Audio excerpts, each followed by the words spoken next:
Huh.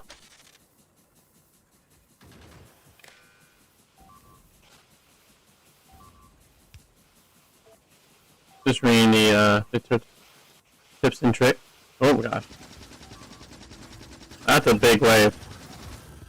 That's not cool, compadre.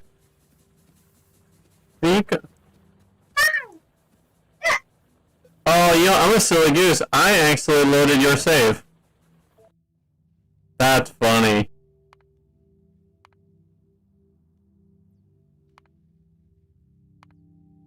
Oh, this is all your names. I see. Because mine's called the Escape Out. I was like, I don't remember, like, it being like this. There we go. The Escape Out, yep.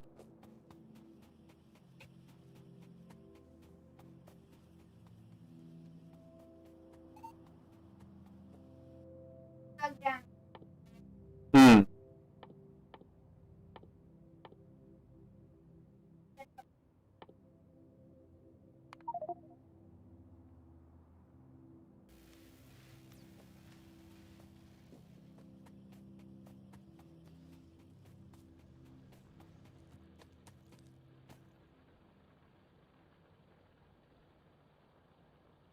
You guys want to do this?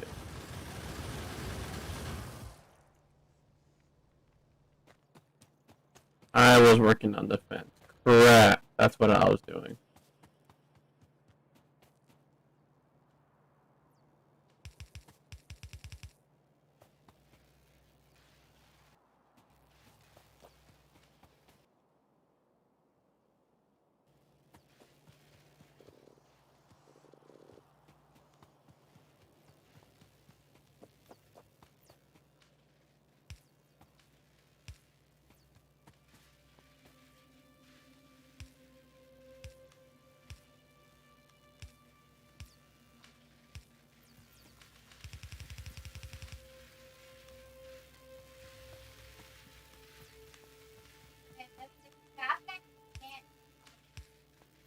Hmm.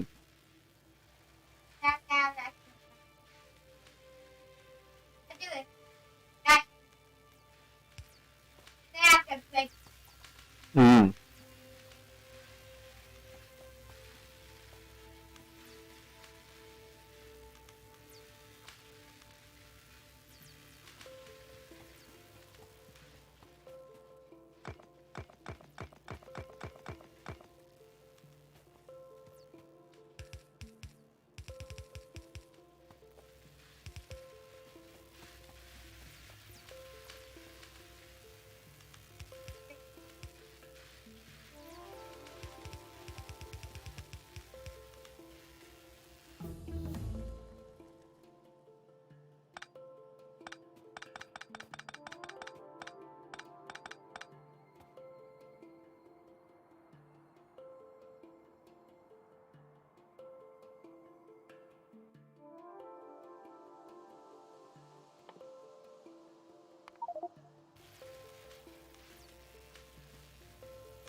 Hmm.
Tell me your heal, please.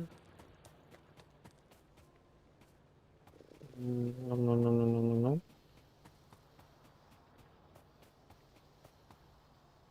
That Bill? Huh. Why not?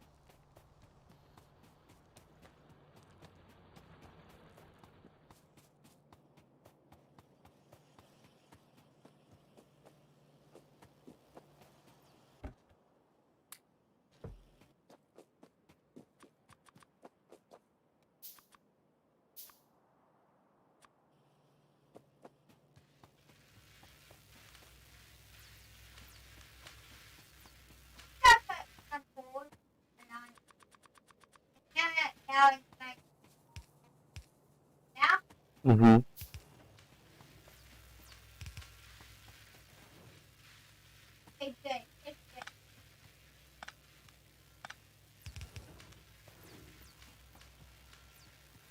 Can you hang those cars? Hang cars?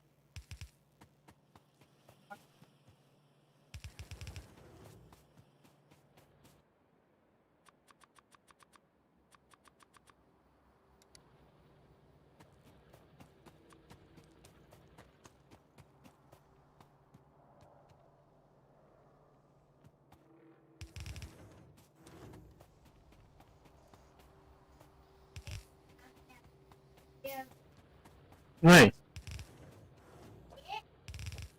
Sure.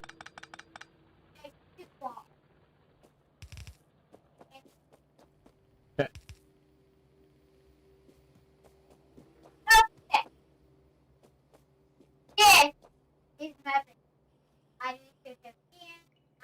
Mm-hmm.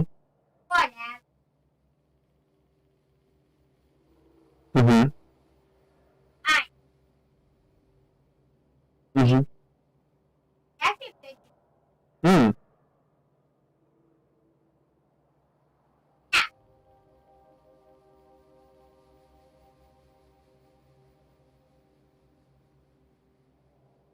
Can't believe I just I'll just have them there just in case.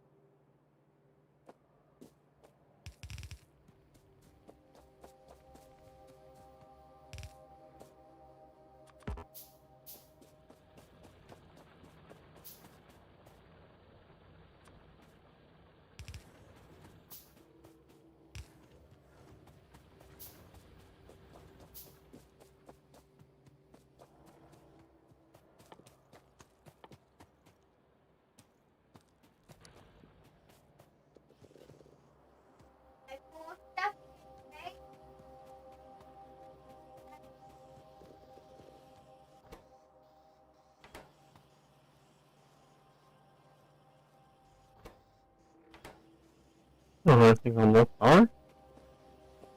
Huh. Oh, we just don't I see out of the boiler.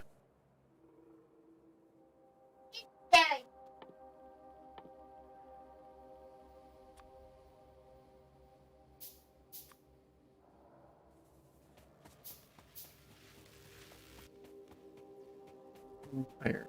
Now get away.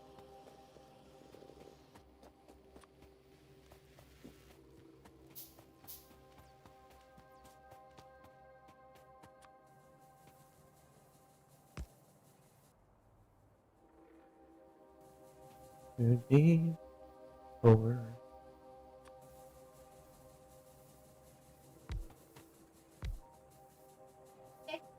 Stop.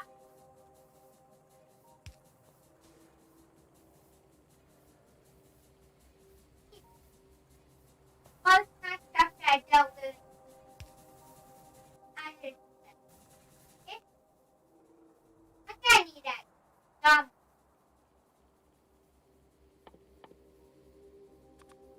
Like this. Mm-hmm. Laughing, I can't.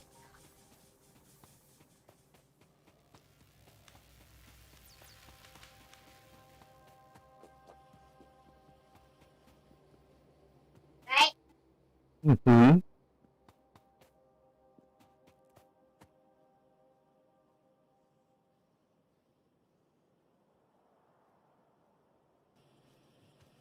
Reading a prompt limitation.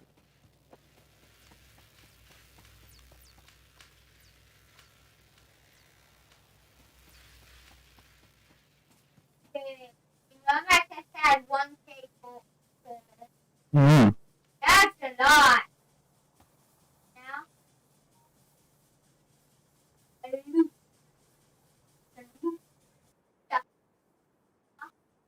Mm.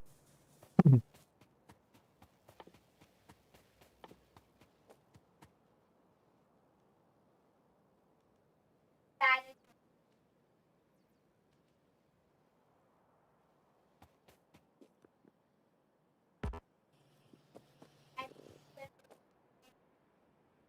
there, but get that in down. Oh, what?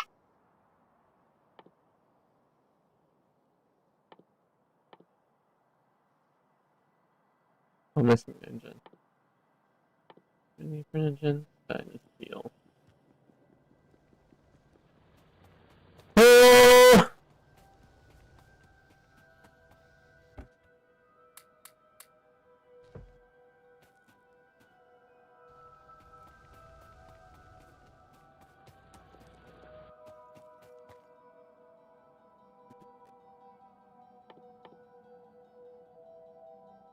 I don't know what swimming doing. I don't know what you're talking about.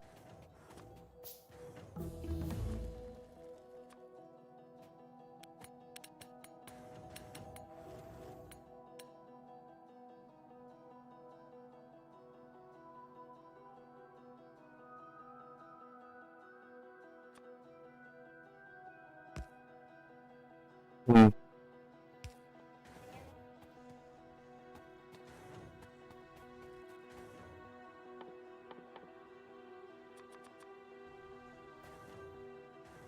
Is it? That's one. Hmm.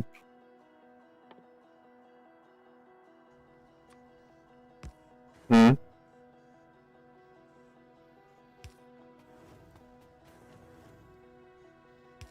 Crap! That gun could go off like so good. Hmm.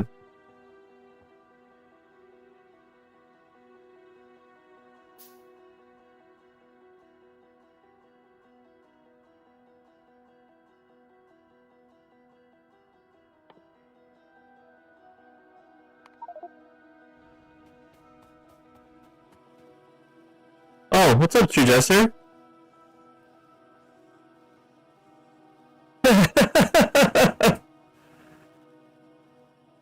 Oh, dude, thanks, man. So heads up, I'm also streaming with a client, and so that's why you get the beautiful avatar and the beautiful voice mod, and all my shining glory. I noticed that you also got into streaming. That's exciting. When did you make that jump?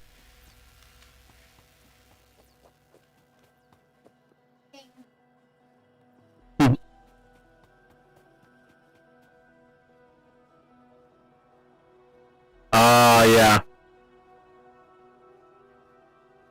I'm in, like, if you ever, like, go on YouTube. Okay. I'll say is, like, I feel like you look from, like, I feel, like, I know, like, you and I are both, I know you and I did, PDX Hero for a bit. Listen, I remember your name. I think you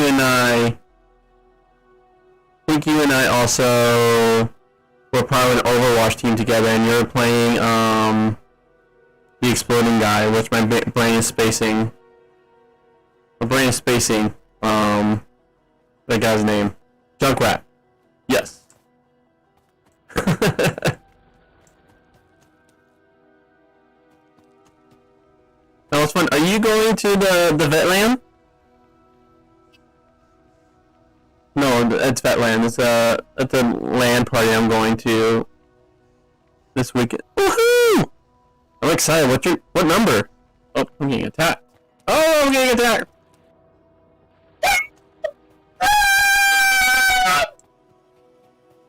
Gotta go fast. Yes, I see.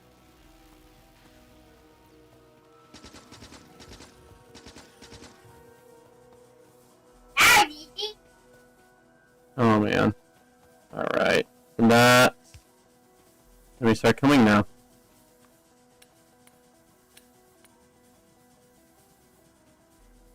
Okay. Top right corner. Okay, I'm in like the middle right, like the bees.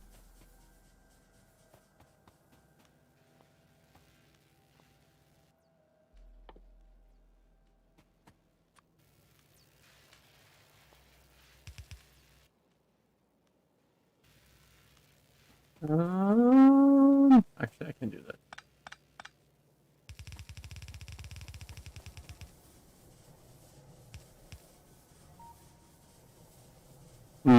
That's actually, nope. I need to fill in that land right there.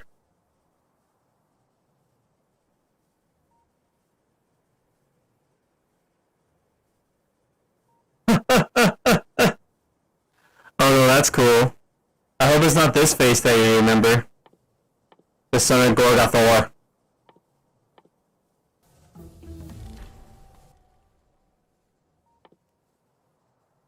Fun. That's a fun one to have. Make sure I get some ammo just in case they attack the top right. And actually, before I build there, I should probably some turrets.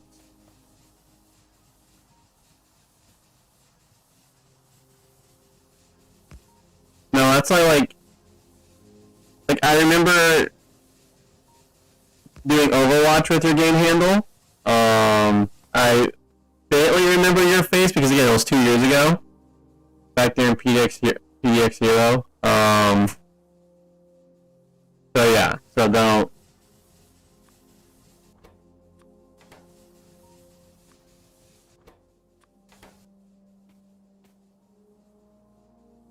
But PDX Hero was fun. It was like right at the get-go of COVID, where we all had hope this would be only a momentary setback. Oh, all our hopes then squished.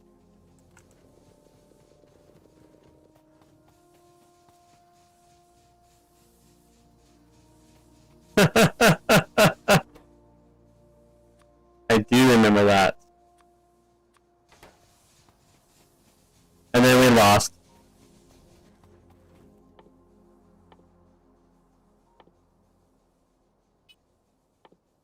I think I have to research it. Landfills. Here we go.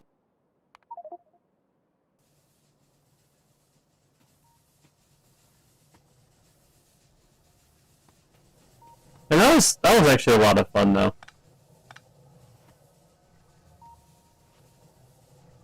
That was actually like my first technical PDX LAN. Like I went to the day thing the previous fall, and I was like, man, this is awesome.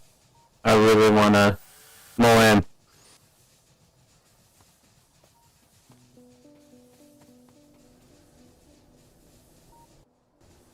That research.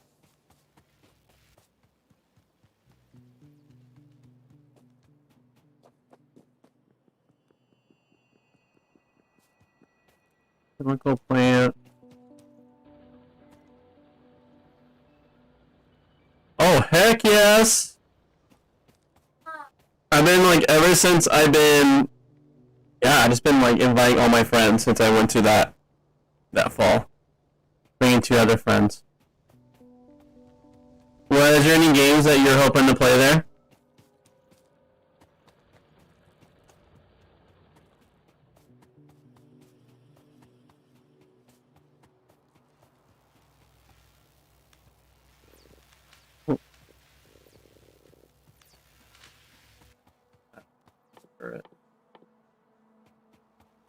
Iron. Lots of iron.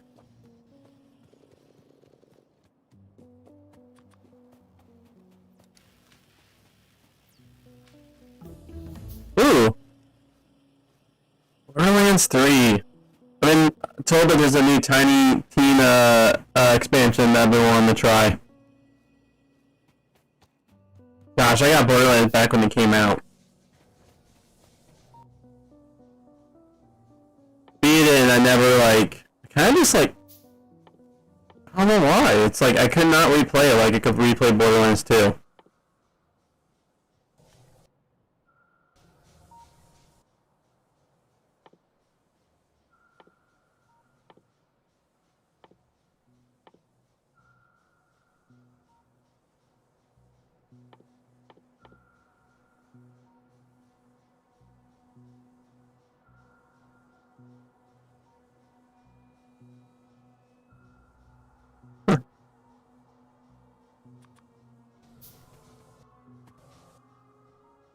You were streaming to save the memories. Well, I did stream our time doing that.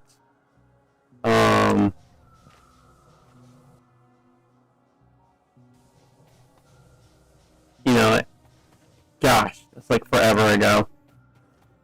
I don't even know where those streams are right now. Somewhere in the YouTube hole.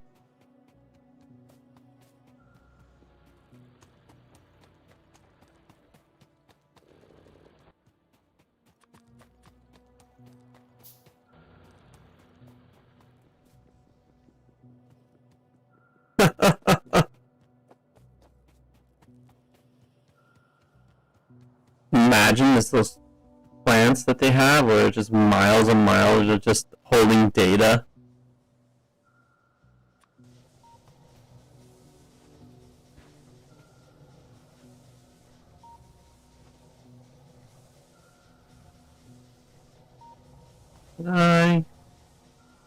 Now let's have them go around.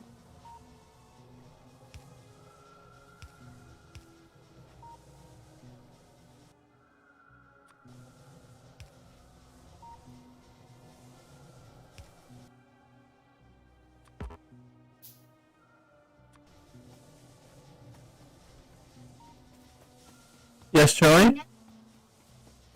Oh, yeah? Nice. Sure. How do you upgrade your iron deposit?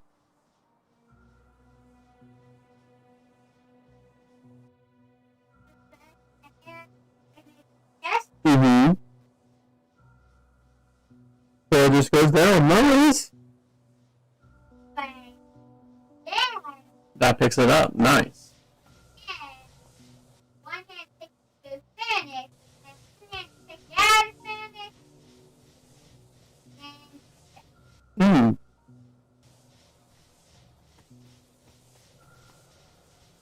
big up.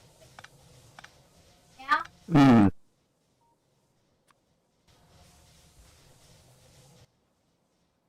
Oh, this takes the full stack. Fascinating. More stone! Hmm. Love how this guy runs. I get chicken and I pause it, Can you and then tell? it goes to the next. Freaky looking human.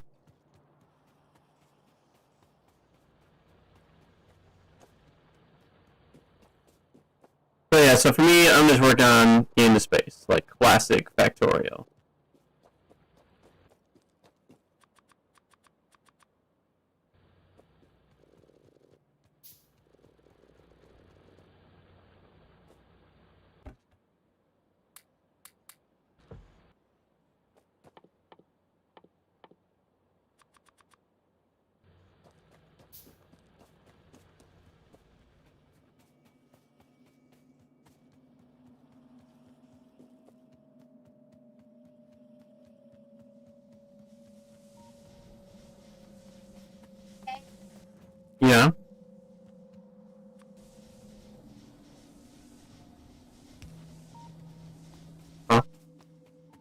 Uh-huh.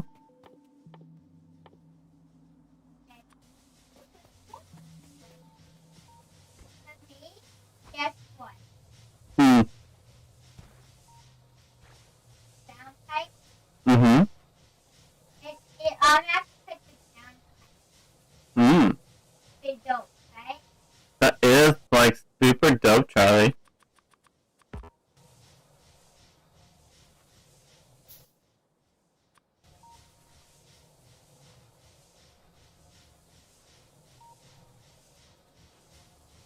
What's up? Oh. Oh!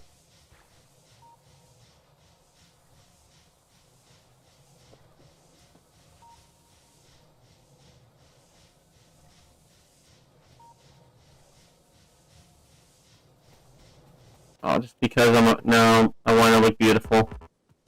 To the North Star Ornithism!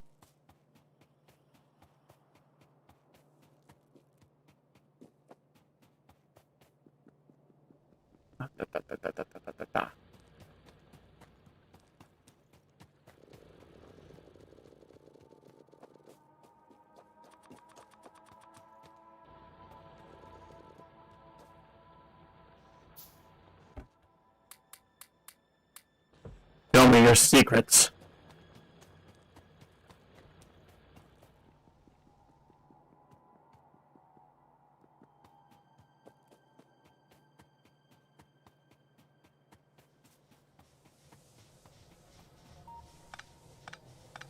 Come on, street real quick.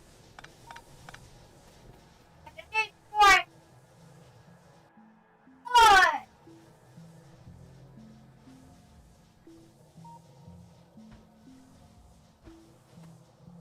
The sound of music. They're the one. Hmm.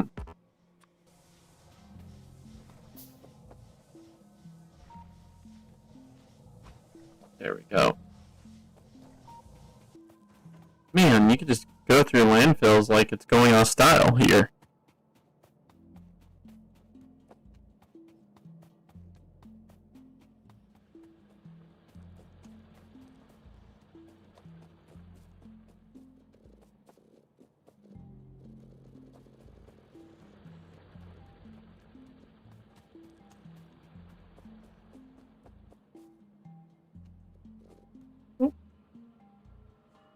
So yeah, so I ordered a computer like back in April.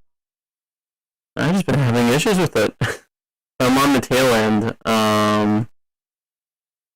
Yeah, my pretty much in shipping the graphics card got busted. So yeah, it doesn't work. So it has a replacement.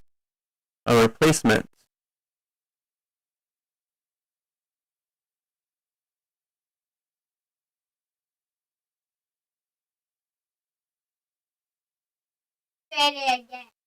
So I have like 2 iron stuff going along the railroad, coming in to a furnace. Yeah. But the good part is like, because it came back like Friday, like last week Friday, and I was like, sweet, I have it before it land. And then it started, like literally the delivery driver like dropped it in front of me. It was pretty embarrassing for him. And so then yeah, the thing is though, it's like part of the whole thing to get decent graphics cards, unless you want to do the Newegg shuffle 5 million times.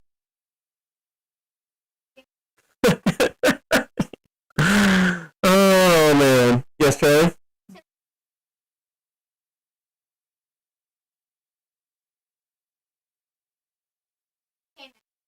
Mm.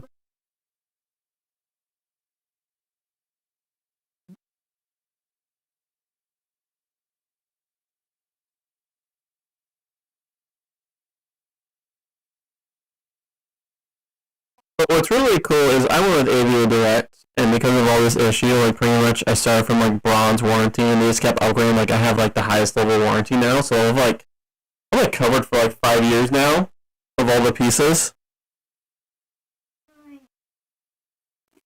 Because it's like they've been like I'm willing to take in the hits of like whatever parts taking ages to get there, whatever.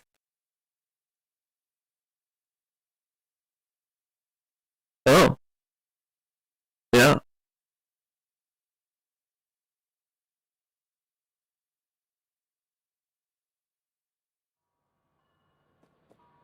Okay, wait, I come here. Oh, yeah, more landfill. That's how you fill in water spaces. See, Charlie, on this break right here, on this pavement, I'm able to run faster. So it's like, it's cut across. Is that why you used to build on water? Oh, yes, this is what I'm infilling. Land payment. Oh, Oh, I should probably put a stone wall there. Put one. that's a really good thing if I have to. You got so much payment. Whoa! Just in case, you know, I know water monsters don't exist, but just in case for water monsters decide to come and say hello to my crew, there's a wall to stop them. Is there? There's not. Ooh, I should have that. Like, one more. Oh, actually, I don't need. An idea. What's the land payment? Like, right between those walls, because it won't interrupt that. It won't interrupt that. I'm trying to remember what it's called. The water pump. It won't interrupt that. I'm just doing it right here, Charlie. Yeah, I was thinking interrupt that so it can do a wall, and that won't. And that wall won't interrupt that because it's still drinking water.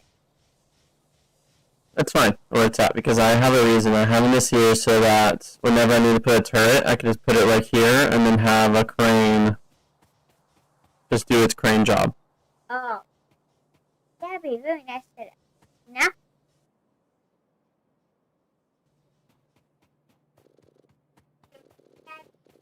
Yep. Thanks for sharing. Oh gosh.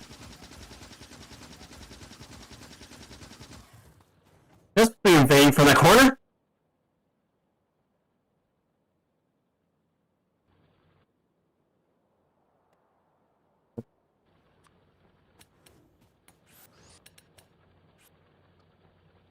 I need to give it a little more distance. Oops.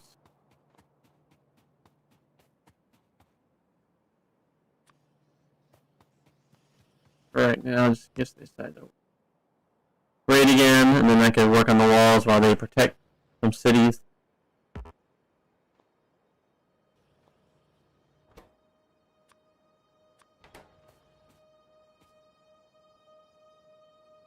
So yeah, so I have filed a warranty complaint with FedEx, and we'll see what happens. But luckily, also like the company doing what they can.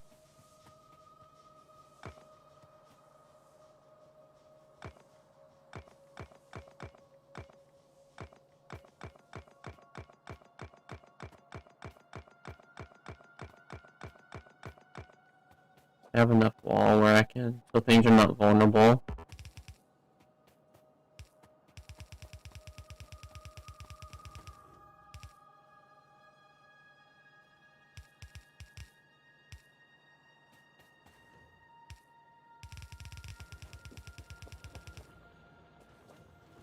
Straight lines are hard for me. Yes, it turns out.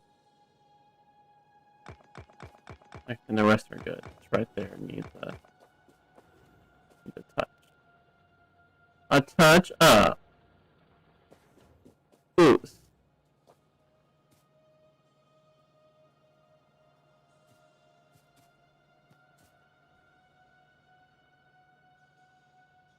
Yeah. But hey, like once the GPU comes here, I'll be ready. Be ready to stream LAN. I think we're gonna go through a Minecraft run. Me and the group that two of my friends are also coming with him. One friend hasn't joined to interwebs because he's all in Kansas. But he's coming for PX LAN, which is exciting.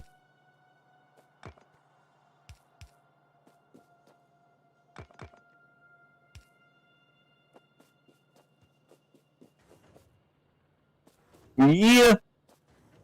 Man, that must be really cool. Gaming with your dad.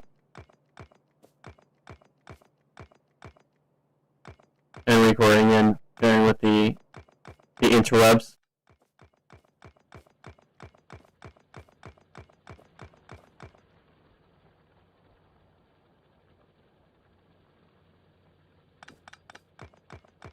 That's kind of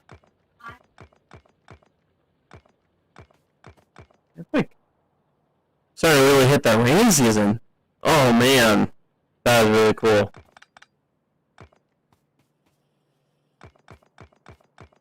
Yeah, my dad like passed away when I was 8, but you know he got the computer, grew up with Diablo 1 and 2, Warcraft 3. Well, actually, not Warcraft 3 yet, but Warcraft 1 and 2. Like, set me off right.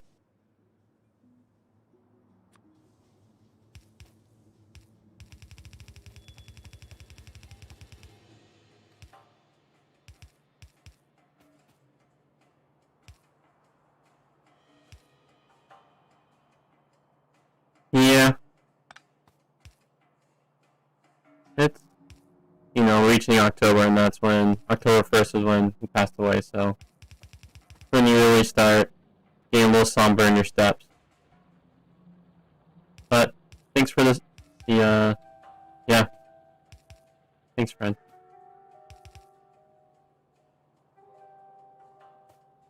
Hmm.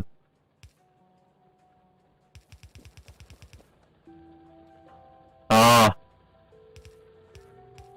That's really cool.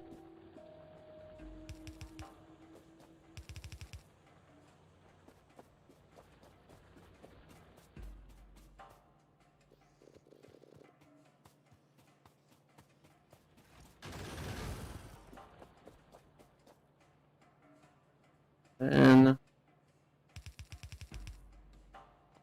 there we go.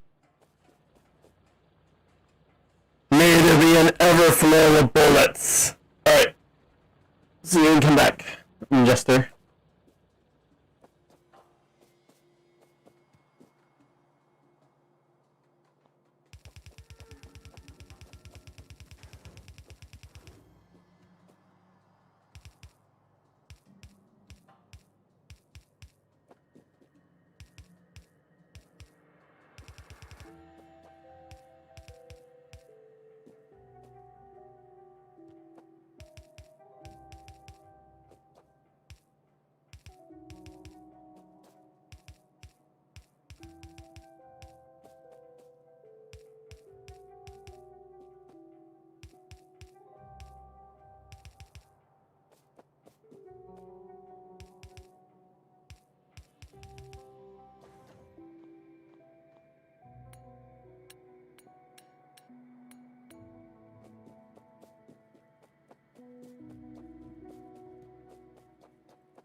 Mm.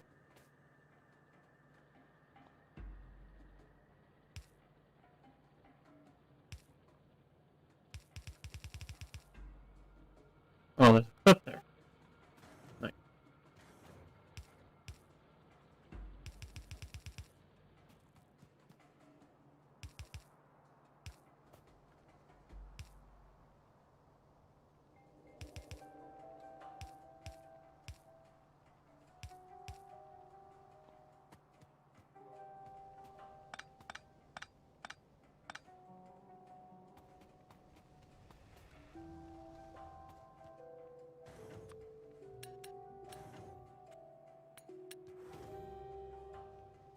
Yeah, that's not good. Where I just kind of... like I need to bring this down some more.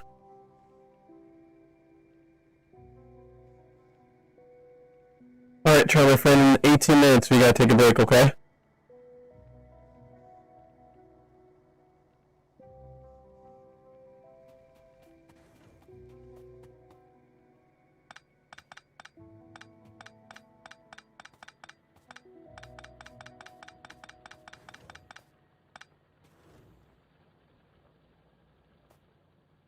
A little too close to that stone pile. Ow!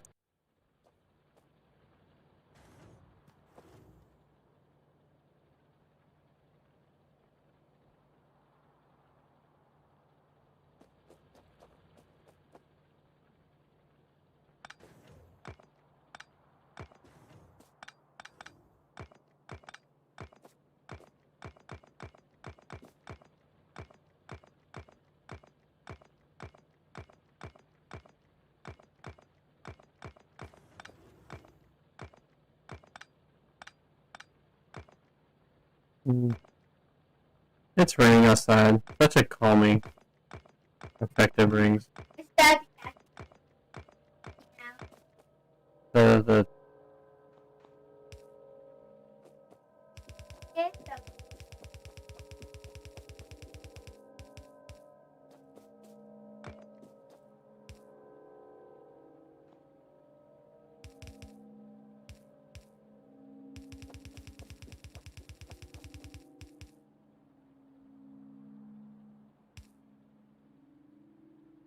oh my gosh. It's crazy to think in Oregon, well, in the valley will be asking, will be like, give us rain! that's that though. It's really funny because that was the complaint I always heard from people who like didn't live in the valley, who were like, you know, they grew up in Central Oregon, who are like, oh, the valley, it rains all the time. Give me the sun!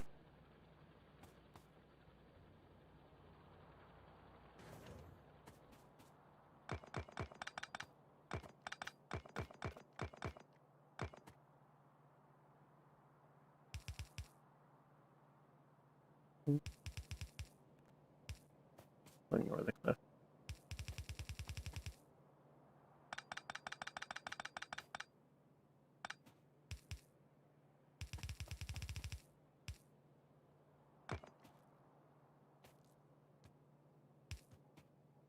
Oh, just in the way. Okay.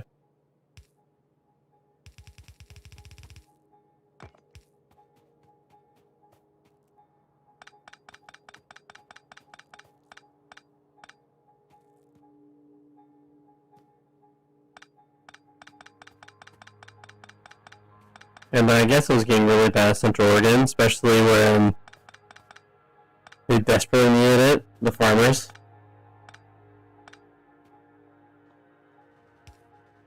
Oh. Yeah.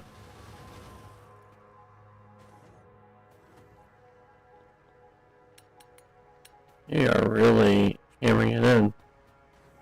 Making me think I should just pick grenade and start being on cleaning team.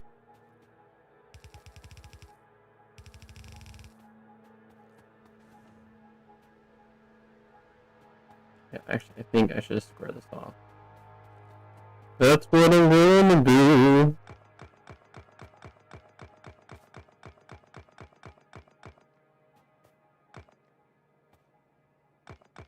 Hello, welcome to my stream to Fort Building Simulator. Well, you just watch a man build walls. I think someone was saying non-chat that how much I changed my tone.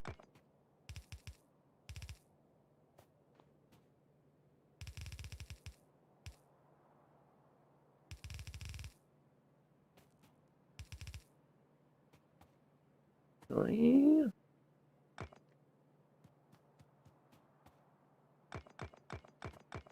I can.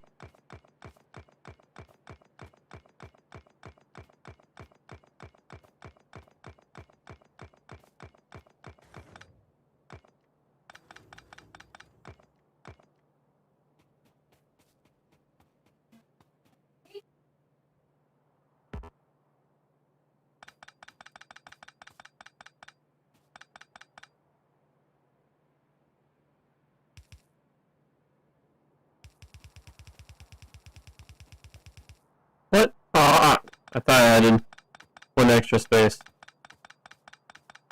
Yes, friend? What?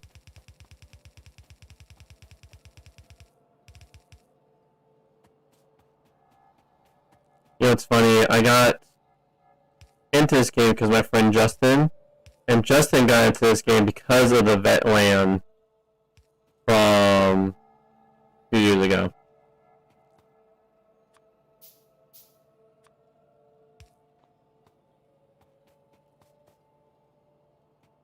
Like I was like, it's not my thing. And then he actually finally got me to play it like a week or two ago. I'm like, oh, this can be my thing. This is pretty nice.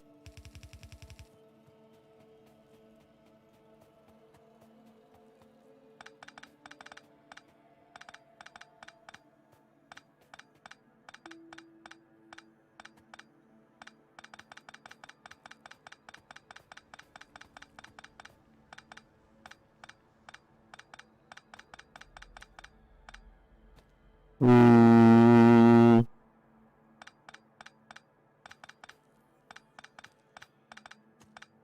Oh, I don't know that. Okay.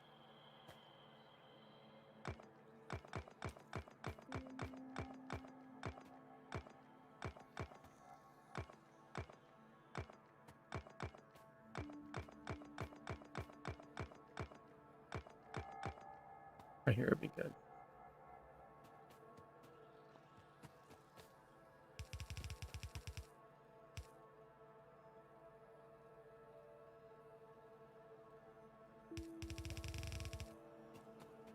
Oh, I'm here. Shooter here. Ah. Hmm.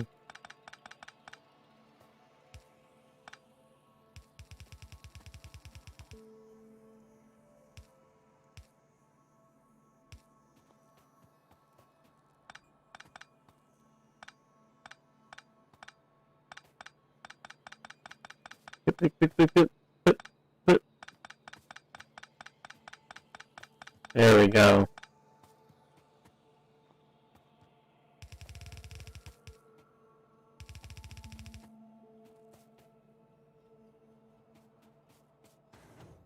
Oof. These bars are going to be the death of me.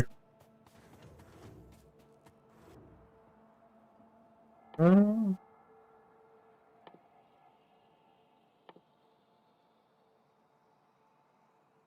well.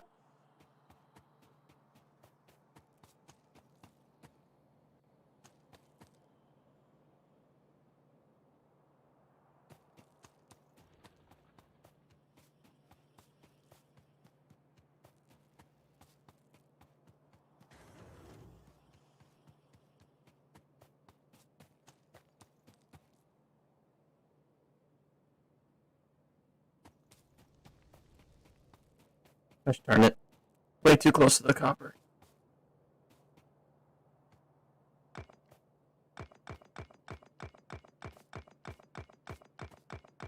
I think this should be regret simulator. Watch me regret my building decisions.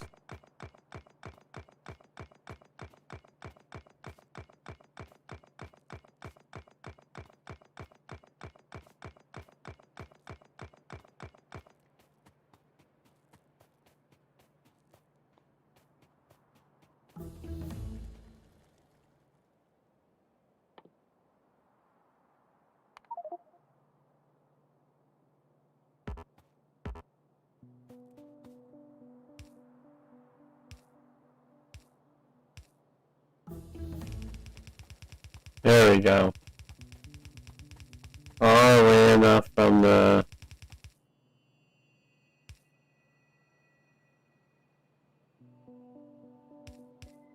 mining action.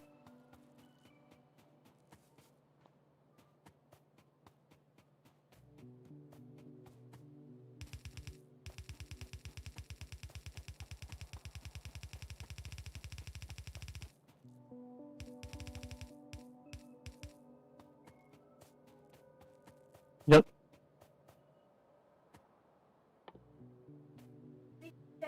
Like, almost done. Mm. That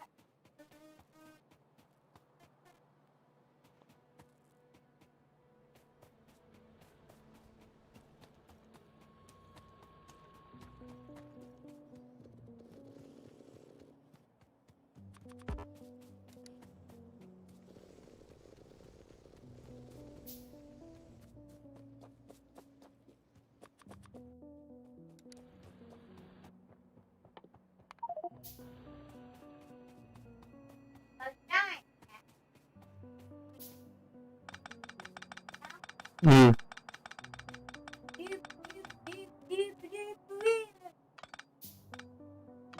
Hmm.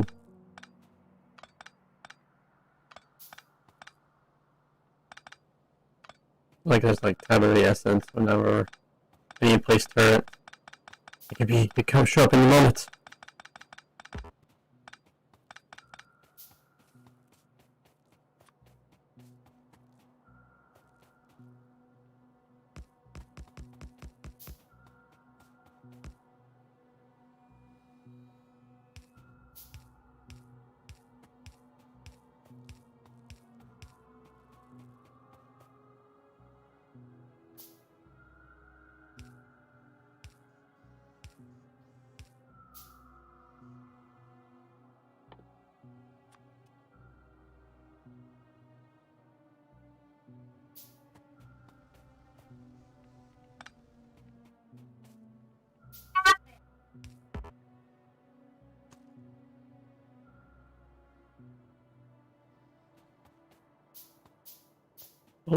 Oh.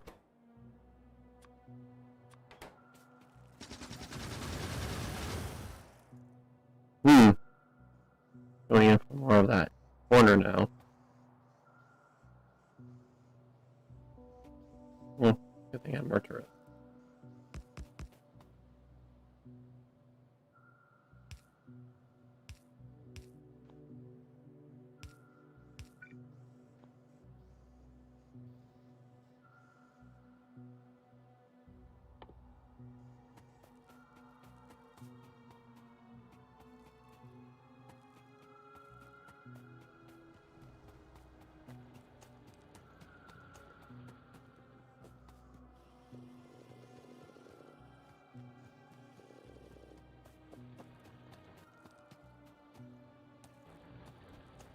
Hopper.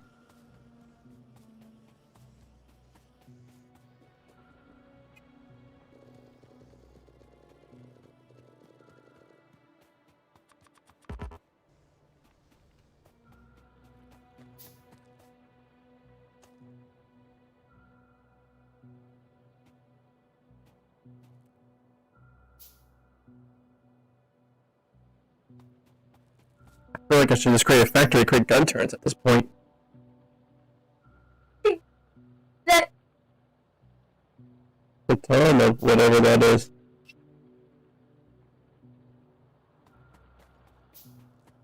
You can make a factory to do that. Okay. Hmm. I don't have.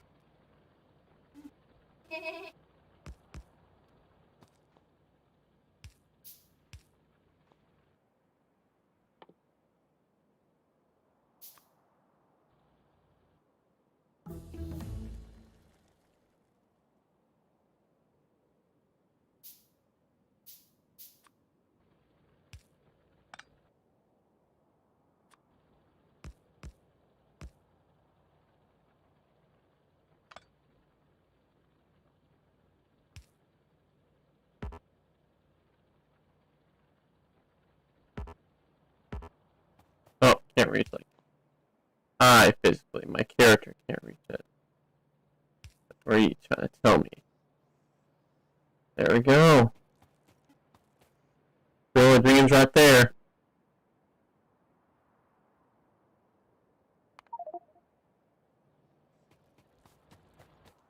Alright. This does something.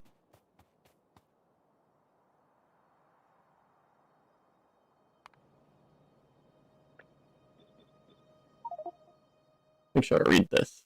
I don't get attacked while reading it.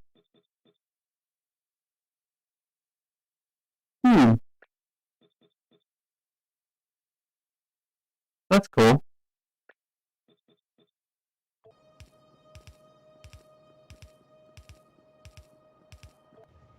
Okay.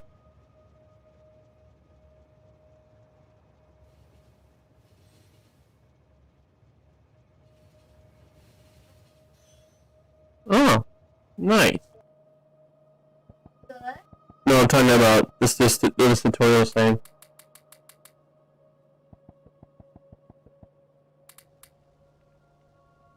There's still a lot for me to learn.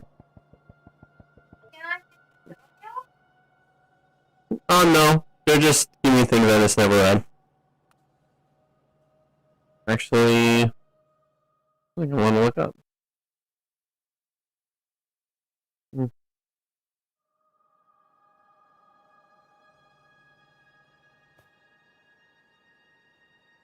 Okay.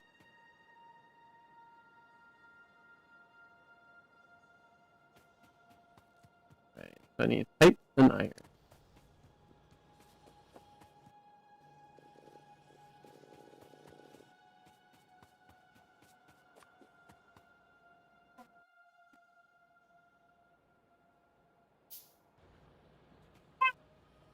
Not fast. You put this over where the coal is? Pump jack? Alright, what does pump jack do?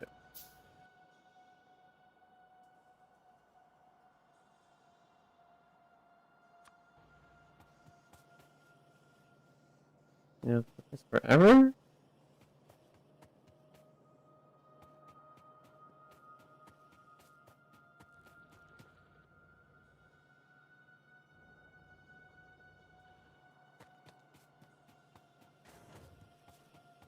I put this over water.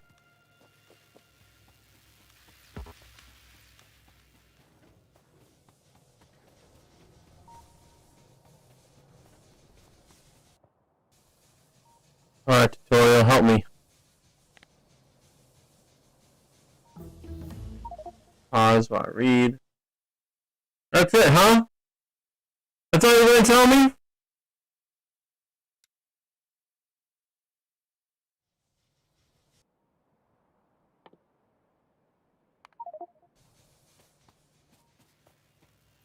You have to take it. Mm-hmm. You have one. Mm-hmm. Yep, there's the gates. Oh, so it senses the body? Mm-hmm. That's cool. Yeah, gate. This is fun, like gate. Ah. Like that. Ah. Who build this? Oh, me.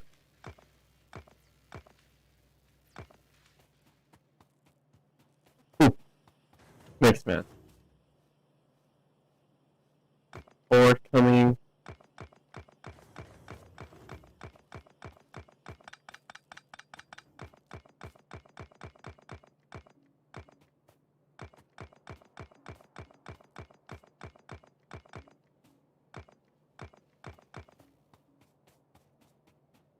Bum, bum, bum, bum, bum, bum. Bum, bum, bum, bum, bum, bum.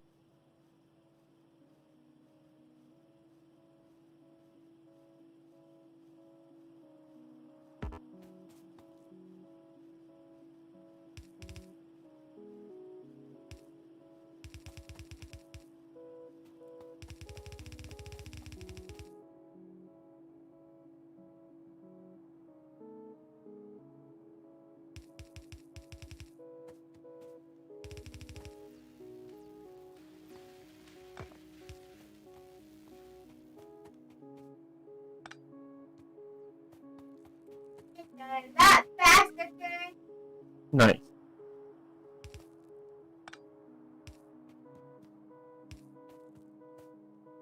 I just down.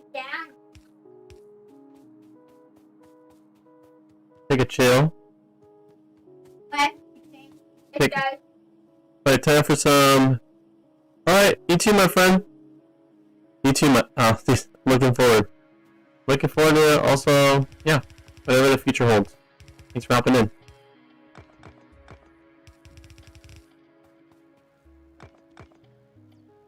I still lost it then. Woo! In 1 minute? It's coming fast.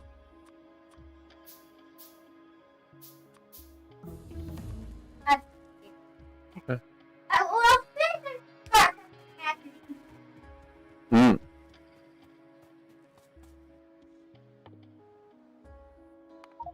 That's pretty cool. But really, I'm done. Mm-hmm. Now I watch it. Okay. Well, this complete. Now, I can set up the computer. I can fix the mic and everything. Mm. It actually looks a lot better and cool, right? So what you used to look like? Yeah. It used to be actually this boring. Now it's like, this is so awesome! Now, Mm-hmm. okay. Alright, let me place.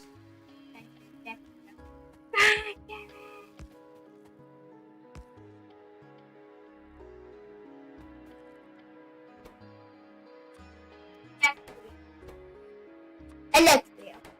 There's a toy and I up there. So teleportation. Is that it says? Real teleportation? No, automated rail transportation. Oh. It looks like teleportation. It's like, oh my gosh! What the heck? Yeah, researching teleportation would be pretty cool. It can be like every 5 minutes. Like you'd hold your mouse and then it learns how to be teleporting. And then once it reaches 0, got that place. That'd be awesome. Mm-hmm. But that's not now. Mm-hmm. It is laser, but it's long. Oh, lasers yet. Oh, here comes friends. Oh, they're attacking that corner. Oof, that wall. Yeah. It looks like I need to build more around this angle. Alright. Pause game. Alright. My friend, Rig, continue more waiting? Me? Yeah, do you take a break? Can I access the cat? Nope. Pause it. Or pause it if you don't want to get attacked. Go ahead, escape or pause. What time, my friend? My friend, you gotta either choose a pause or leave it going, but I need you to not look at it. 5, 4, thank you.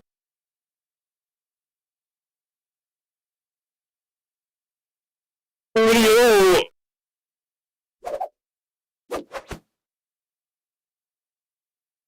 Alright friends, this is our annual continuing reading, so we continue on without you, sorry. I was doing setup and I was having issues with my stuff, you know, classic PC gaming life. But we've been going through Lost in the Sun. And actually, let me see if I can make that wider.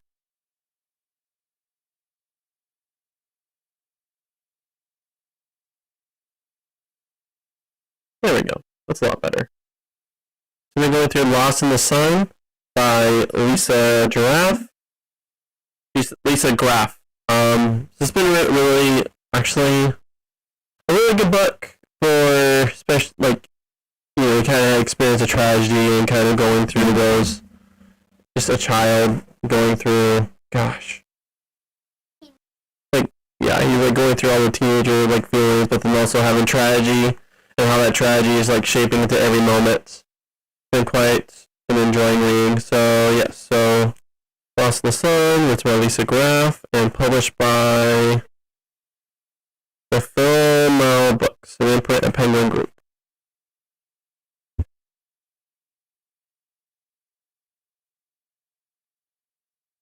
You eating all your food?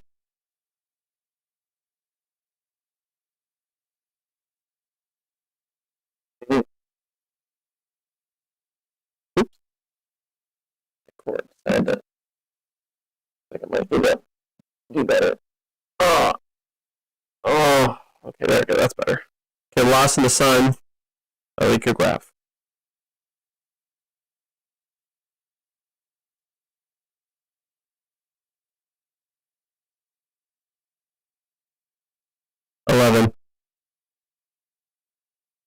As I walked into the gym for PE first period on Monday, Mr.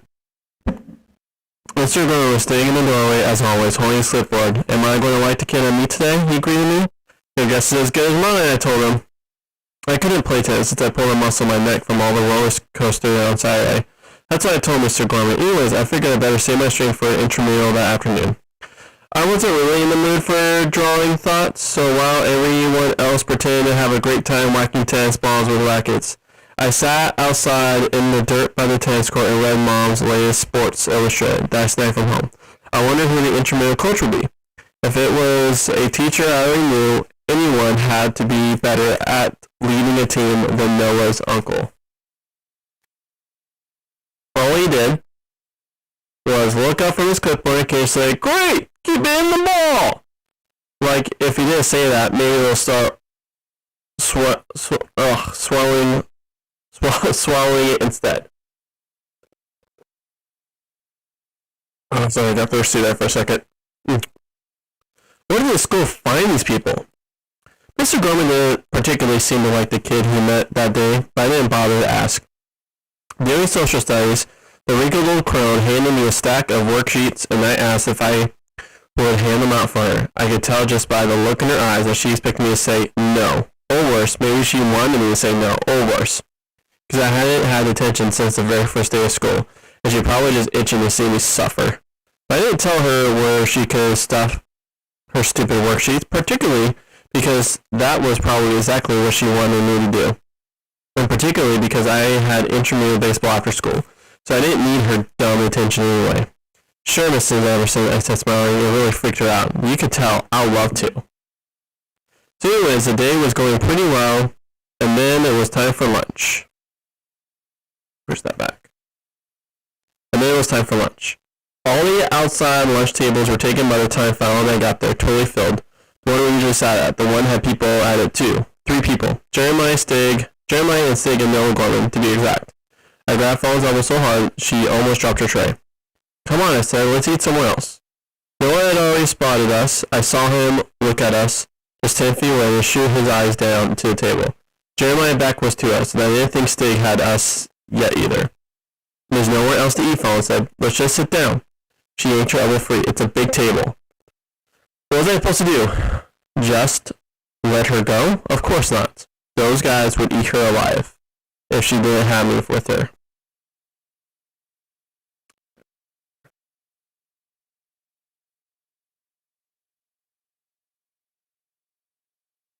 So I followed her. No.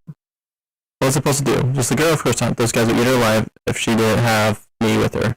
I didn't care how brave she thought she was, so I followed her.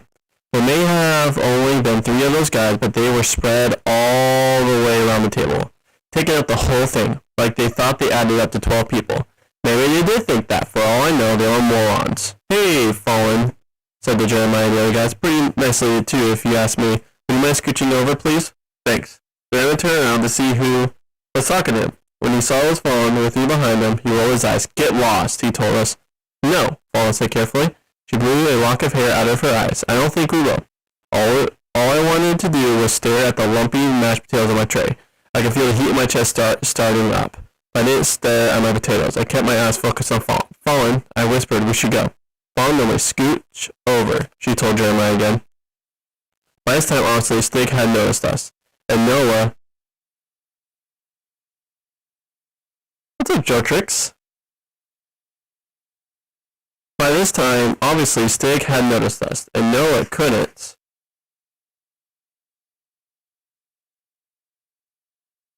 Pretend he hadn't, but they were clearly waiting for the boss man to tell them what to do. I was surprised, I guess, by what he said. You heard her, Jeremiah said to his buddy, scooch over. He looked as surprised as I felt by that, but I guess when the boss moron tells you to do something, well, you do it. So they scooched over, Scooch and Jeremiah scooched. And so there was plenty of room for us. Thank you so very much, Fallon told them. I saw it before she did, and I tried to stop it. I really did, but there wasn't time. Before Fallon sat right next to Jeremiah, looking so nice and friendly, you just knew he was up to something. Jeremiah let out a fake sneeze and popped a heaping fork full of mashed potatoes on the seat next to him. Exactly where Fallon was about to sit, and there was no time to stop it from happening. Not for me, because I was too far away, and not for Fallon, who was halfway to say when she must have figured out what was going on. So gravity just plopped her plop smack in the pile of potatoes. The fire in my chest then, and moved on to the rest of me, felt like my intestines were boiling. My fingertips twitched with heat. I wanted to punch Jeremiah in the face. I wanted to pull off that bench by the collar of her shirt and smack him between the ears. I wanted to throw him on the floor of the cafeteria and kick him and yell at him and tell him to pick on the people who actually ever did something to hit him, and not the one nice person in this whole stupid town. And then, when I was done beating the crap out of Jeremiah, I wanted to beat the crap out of his friends, too. I swallowed the rage down. Instead, I turned to Fallen. Are you okay? I asked, which was a stupid question because it wasn't like she sat on a firecracker and her butt exploded. She sat in a pile of mashed potatoes. She wasn't bleeding, she didn't need a bandage, and she needed a washing machine. Fallen was swallowing down her own chest full of rage. I could tell just by looking at her. Her face was red and blotchy. She looked like she might cry. Even her hair, if it was possible, looked even frizzier than it had 3 seconds ago. She took a deep breath. She turned to look at me. Eyes perfectly non-Jeremiah. I'm fine, she said. Let's just eat lunch. But I started. She had potato on her weird plaid skirt, smooshed all into the fabric, probably seeping over the hemline onto her legs. I said, she snapped, and it was the first time I ever seen her even the slightest bit angry. I want to eat lunch. I'm fine. Well, what was I supposed to do? I sat my tray on the table, still trying to control the fire in my stomach. While Jeremiah and Steak just laughed about the potatoes like it was the funniest thing they'd ever seen.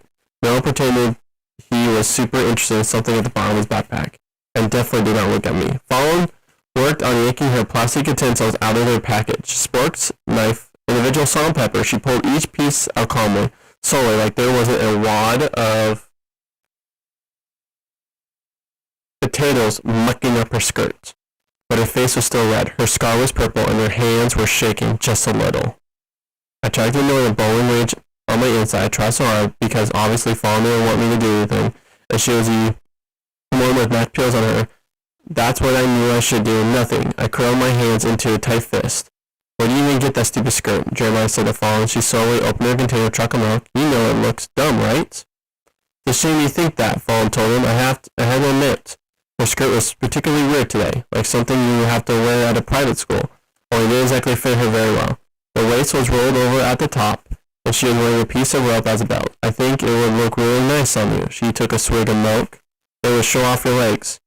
If you hadn't been able to see her red face and her shaking hands, it would have been really funny. Fallon telling Jeremiah he would look nice in a skirt, but from where I was sitting, it wasn't so funny. You could tell Steak didn't know how from funny, though, because he hooted like it was hilarious. Shut up, Jeremiah told him.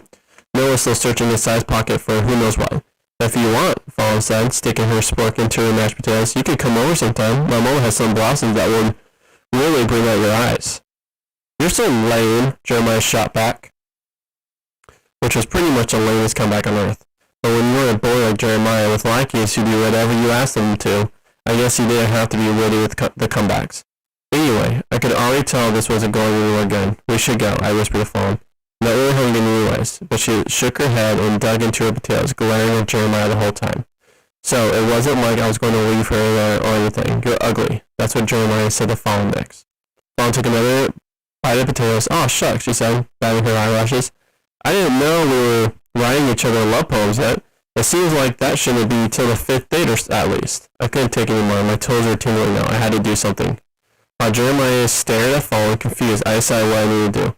Fallon was halfway through a potato variety. Well, there's one for you then, she said, just so we're even. With my hands hanging on the table, I slowly began to push my tray through the metal weave of the mesh top, invisible, so you couldn't see it was me. You have the brains of a wet turkey, Fallon said with a smile. She was clutching her hands to her chest, like a lovesick girl in a romantic movie, all swooning.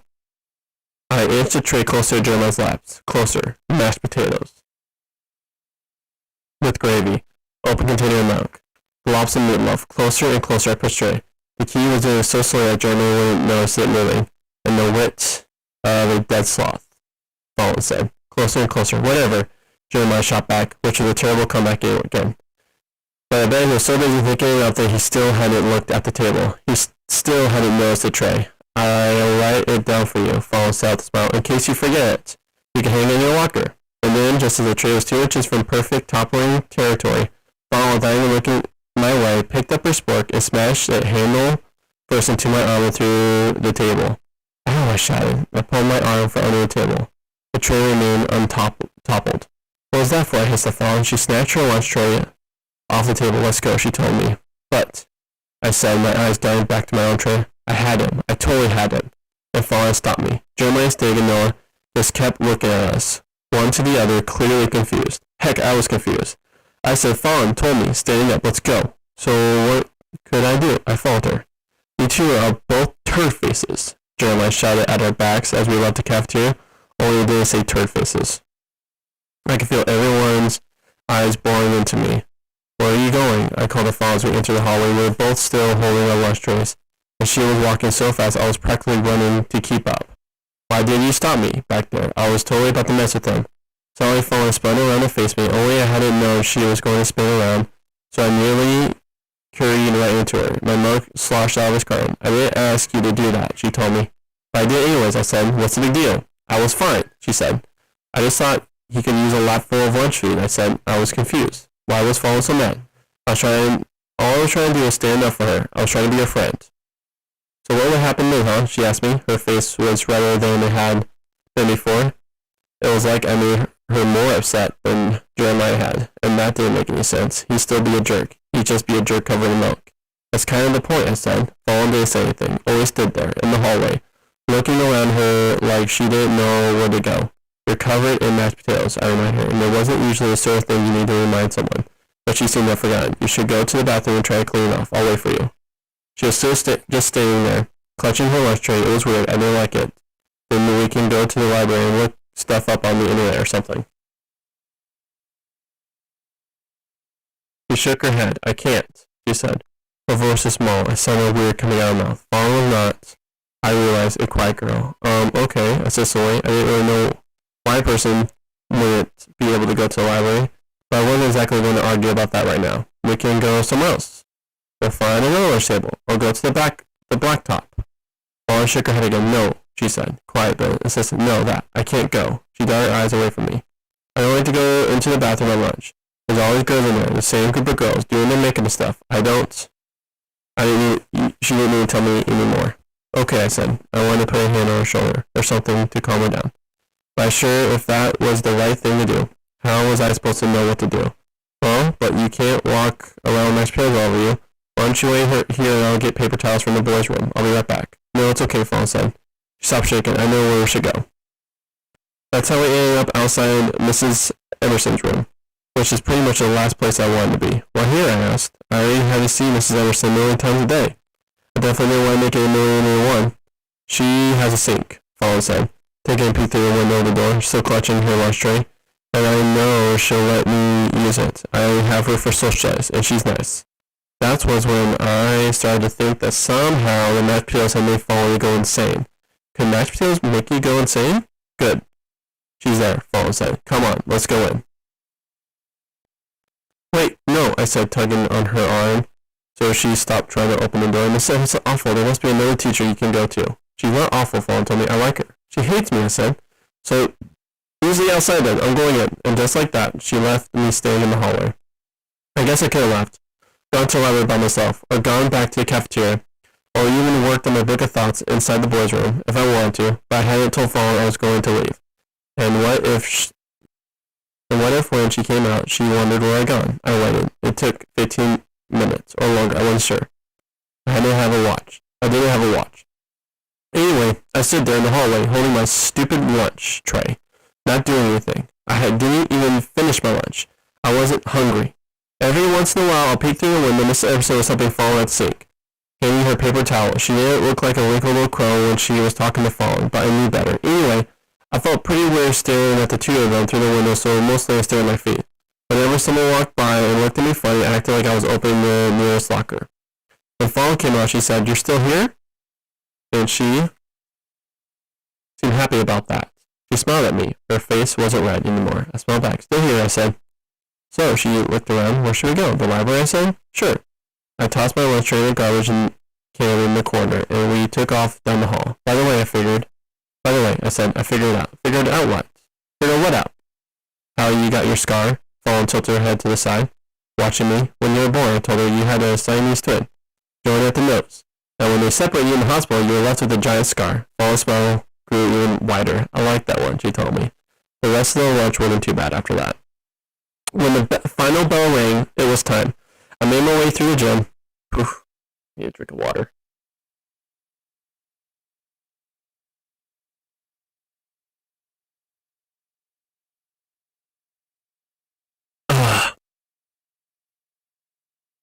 When the final bell rang, it was time. I made my way through the gym, outside to the ball field, where intramurals were meeting. One foot after the other, slowly, very slowly, the walking was hard. The thinking about it was harder. The first thing I saw when I got outside was a group of kids, all guys sitting on benches that lined the field. My new teammates, I guess. I took another step. Bend the right knee, bend the ankle, set it down, shift the weight, left leg up, repeat, move my way over. I was almost all the way there when I noticed Noah Gorman sitting on the very end of the bench. Noah Gorman. Great. I was staring at his sneakers, looking about as angry as a person can look. I guess I must have just been staying right in front of him, watching him, which, okay, was weird. It was kind of weird, because after a few seconds or so of that, he noticed I was there and lifted his head up and said, "What do you want?" And about the least friendly way you can say such a thing. "Are you on the team?" I asked him. I didn't mean to say it not friendly. It just sort of came out that way. He glared at me. I swear, glared, like he'd been taking lessons from Amy Richards. "Looks that way, doesn't it?" he said. "Ah." "Ah," came a booming voice behind me. "Our old pal Trent." I turned around, even though I didn't have to. I knew who it was already without even looking. I didn't think I'll see you here. It was Mr. Gorman himself. I'm pretty sure my mouth was hanging open. I couldn't help it. What are you doing here?" I asked him, which okay was sort of a stupid question. Mr. Griffin laughed at that. "I'm coaching intramural baseball, Trent," he said. He smiled like a wolf. "The real question is, what are you doing here? You joined the team, son?" I looked around. Everybody on the benches was staring at me. Everybody. That's when I heard it, from right behind me, the sharp, distant crack of a bat hitting the ball dead on. So I flinched. "So what?" I said. I took a step back. Muhammad gonna claim me that fast, and it had happened. Trent? Mr. Gorman asked me. He looked genuinely confused. Lowered his clipboard to look at me and everything. "I messed up," I said. It was hard to swallow, hard to breathe. "I didn't mean to come here." Mr. Gorman was not looking less confused. "I'm supposed to be at a movie club," I said, and with that I took off, back toward the gym. Walked off that field as fast as a person can walk without sprinting. I missed sprinting. When I showed up Fawn's house, she didn't even ask what had happened. She just opened the door and let me inside. Her father barely looked up from his eggs. Anyway, Little Big League was a pretty good movie. 12. There was one good thing about Jewel Annabelle Hofstetter Zimmerman, at least. So amount of time? Well, this will be done after this chapter. I wasn't keeping track of time, my friend. I was just reading the chapters. What would you rather do? Would you rather us make a plan with chapters or make a plan with time? Okay. So after this 12th chapter, then we can be done with our break, okay?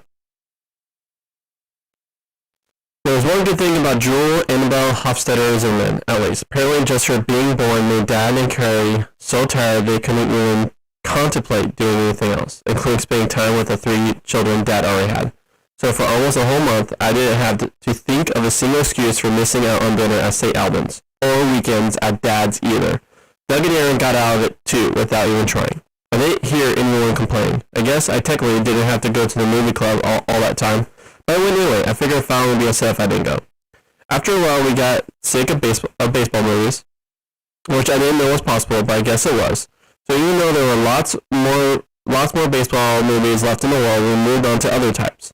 Mostly Fallon picked the movies, because she was very opinionated when it came to those things. And arguing with her was The Pits, but I didn't too much mind most time. The Princess Bride and Coraline were good. I could have lived my whole life without watching Little Women, though. Anyway, Dad must have finally remembered he had sons, because on Saturday morning, 3 days before Halloween, I was stuck in the car with Aaron and Doug, heading over to their place whether I liked it or not. You can guess if I liked it or not. I thought Mom might give me a break, but she said when it came to me and my baby sister, she wouldn't hear any excuses. That, she said, was a thing you just did. If you ask me, she was only excited to get all us boys out of the house. She said she hadn't made it to book club in 1,000 years. The baby was poofed up pink jelly bean of fuzzy fleece, lying in a motorized baby rocking thing in the living room. That was the first thing we saw when Dad opened the door, the pink baby in her pink motorized rocking thing, with Carrie perched on the edge of the couch, cooing at her. We went over to examine the baby. I'm not sure any of us care too much about babies, but it just seemed polite. Wash your hands, will you? Carrie told us before you get too close. We don't want to give Jewel any germs. Jewel, like she was the most precious thing in the world. So what do you think? Dad asked when we were all sitting around the table eating turkey sandwiches. Aaron and I made sandwiches ourselves, because Dad said now that we had a baby in the house, we all had to pitch in. Dad had to vacuum the living room while we were on the sandwich duty, though, so I think Aaron and I won. Well, Carrie wasn't eating, because she was rocking Joel, who also wasn't eating because she was screaming. She did that a lot. You think it would be impossible to hold a conversation with a scream baby in the room? I spent more than an hour with a month-old infant, and suddenly you're a pro. What do you think about what? I asked, chewing on my sandwich. Dad laughed. About your sister. Oh, I swallowed. She's fine. She looked like a fat pink grape with arms, but I didn't think that was the kind of thing you were supposed to say. On the table, Aaron kicked me. She's beautiful, he told Dad. We think so, Carrie replied from her chair. I know she didn't say anything to us unless it was about the baby. The doctor said she was the most beautiful baby he ever seen. Is she the most beautiful baby you ever seen? So, you know Bailey? She looked like an old man with big fat cheeks. No, not just Bailey. No, Bailey, my daughter. The doctor said she was the most beautiful baby he ever seen. Well, she was lying. Newborn babies are ugly. Isn't she the most beautiful baby you ever seen? Do you like those little socks? They're darling, aren't they? Don't you think she has your father's nose? I think she has your father's nose. All sorts of questions that didn't really require answers. Aren't you the most beautiful baby girl, little Jewel? She bounced her in her arms, and Jewel gave a little growling squeak and finally stopped screaming. Aren't you? Can I have your chips? Doug asked Aaron. Aaron pushed the chips across the table. I was glad Dad and Carrie had a baby to be excited about, really. Really I was. Having a baby was probably the best thing ever. Babies couldn't disappoint you. What are we going to do today? I asked. I was just trying to make conversation, really. I'm not going to really care what we're doing, but Dad usually had something planned for the weekend. He'll take us to a baseball game or a football game or a movie or to go bowling at least. We always got out of Carrie's hair for a while, and sometimes if you can ignore Dad and just focus on the thing you're doing, it could kind of even be sort of fun. I looked around the room. This is pretty much it, he said, unless you want to go with me on Dapper later. It was practically impossible to leave your house after you had a baby. That's why I learned that Saturday. What we did instead of anything fun was we sat around and stared at Carrie staring at the baby. We weren't even allowed to turn on TV because Carrie said it was bad for Jewel's developing eyes, not like she was even watching it. I almost said I'll go on a Dapper run just for something to do, but I thought better of it. About 4 o'clock, I went to the bathroom, talk about excitement. And I didn't think I was in there for that long, but when I came out, Dad and Carrie were nowhere to be seen. It was just Doug and Aaron sitting on the couch, and Aaron had Jewel snug in his arms. Where's everyone go? I asked. Dad's getting diapers, Doug told me. I should have known, and Carrie decided to take a nap. I popped down next to Aaron on the couch, looked at my little sister in the face. The closest I got to examine her since we left, she was a fat, pink grape for sure, but she was sort of cute under all that fleece. Does Carrie know you're holding the gemstone? I asked. Aaron shrugged without disturbing Jewel in his arms. Carrie asked if I wanted to. He told me, so I said yes. Watching Aaron hold the baby was pretty much exactly as interesting as watching Carrie hold the baby, except that every once in a while Aaron would make fake fart noises at her. So that was better, at least. When Dad got back 15 minutes later, he smiled at Aaron on the couch holding Jewel and said the two of them were pretty nice together. He went out his phone to take a photo. Dad and Carrie already had more framed photos of their month-old daughter than they had of me and Doug and Aaron combined. I noticed that the egg race trophy was still on the bookshelf though, half tucked behind a photo of Jewel being held by Carrie's mom and dad, but still was there. Probably dad hadn't gotten a chance to toss it into the garbage yet. What with taking care of his new baby and all. Here, Trent, Aaron said, getting closer to me while dad went off to the baby room to put away the diaper. You take a spin. Before I could say, huh? With a tiny baby arm. Be sure to support her head, Aaron told me. Yeah, that's good. I'm not sure what I thought holding the baby was going to feel like. I guess I never thought about it before. Mostly it was warm. Joel snuggled herself into my arm like she was getting good, and anyway, stayed there for keeps. She let out a little baby sigh and smacked her baby lips together. It was kind of nice, actually, for about 3 seconds. That's all it took before Carrie came out of her bedroom, yawning and said, thank you guys for letting me take a little... She stopped as soon as she saw me with Joel, and maybe I was making up. Only I knew I wasn't making it up. But there was something in Carrie's eyes I didn't like. She cleared her throat, then smiled, a real big smile. She rushed over me. Let me just, she said. Tom, she called into the nursery to my right. I think Joel needs a diaper change. And just like that, she scooped Joel out of my arms.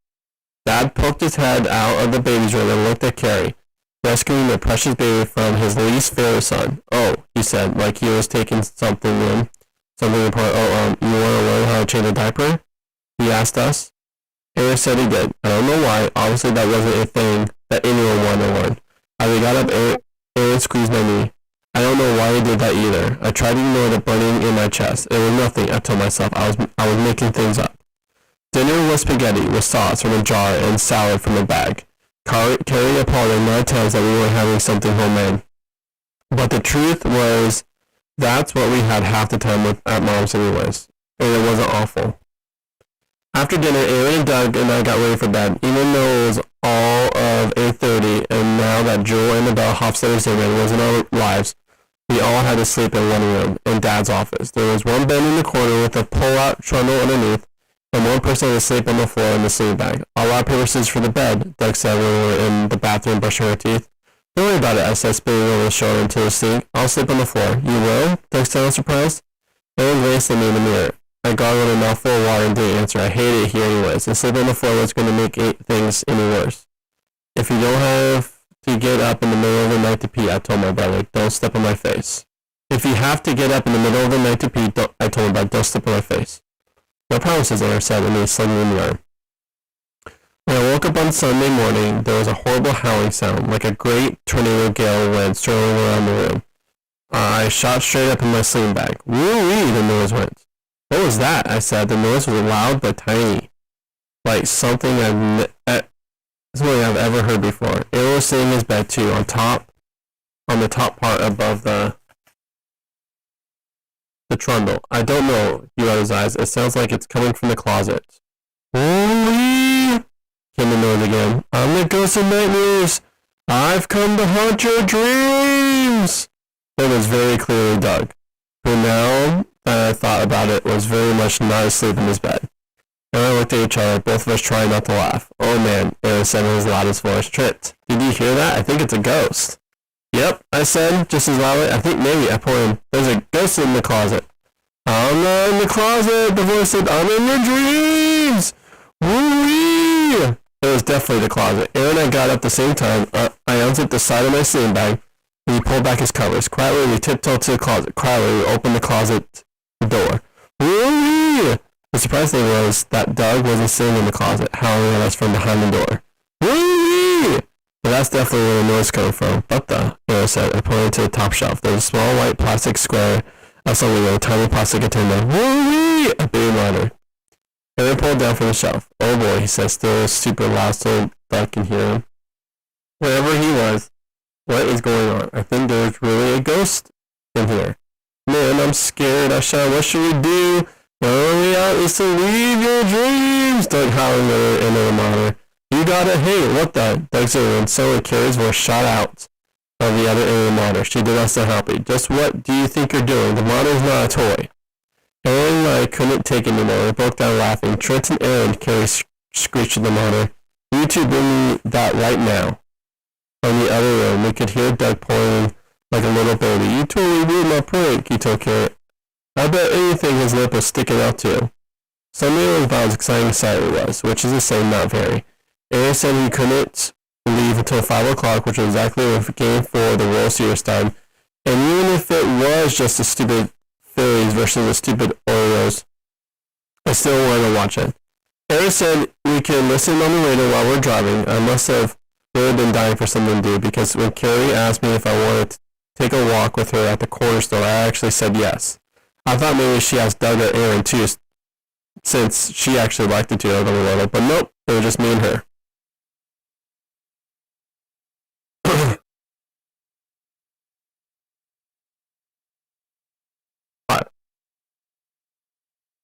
We were mostly quiet on the walk. I guess on the way back from picking them up, Carrie decided she was sick of the sounds, because she asked me, so how's school going? I shrugged fine. I said, it was mostly true anyways. I heard you're in a club. Yep, I said. She was quiet. Some more. You know, we're all rooting for you, Trent. That's what she decided to say after a while. I looked down at my feet. One step at a time, just kept walking. I know you had a tough time last year, with everything that happened. And I know there's a lot of anger in me about all that. Pointing vaguely at my shoulder. I actually thought that's where I kept my anger or whatever. But I just want you to know that we're rooting for you. That's when you know it's all going to come out. Alright. It seemed like she wanted to say something to that, but what was I supposed to say? They were rooting for me? It wasn't like I was in a World Series or anything. I was just in 6th grade, so what were they rooting for? For me for? Not to choke and blow my whole life? Thanks, I guess. Carry on. When we got back to the house, Dad was washing dishes from breakfast and Aaron was drawing. Doug was sitting with Jewel on the couch. Hey, Doug said when he came in. Check this out. In the raspberry, right on the bare part of Jewel's belly where her tiny shirt was riding up. Awesome, huh? I think she likes it. Carrie actually smiled low.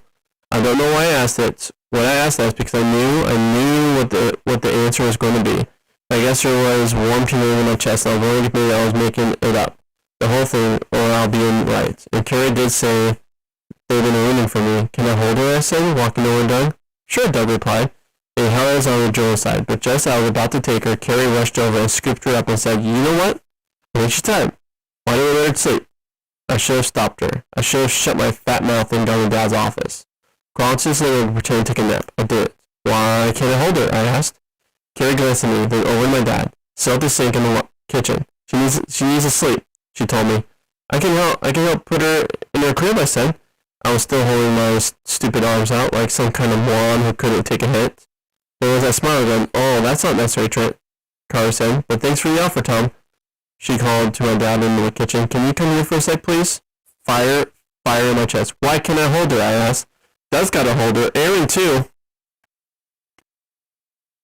Trent, Carrie said slowly. She was bouncing Jewel softly in her arms, watching my dad as he scuttered over. Dad put a hand on my shoulder. Trent, calm down, all right, he said. And I don't know why, but that made the fire burn hotter than ever. You calm down, I shouted. All I'm trying to do is hold my stupid sister. You didn't really come here in the first place to meet her, and now you want to let me hold her? How is that fair? I was louder than I meant to be. I was louder than I should have been. Jewel got upset. She started wailing. Trent, my dad gripped, was hard now. I said, calm down. No, I said. I was really screaming out. I had to be heard over the baby, because she was really going to town, even with Carrie racing off to her pink room, shutting the door behind her.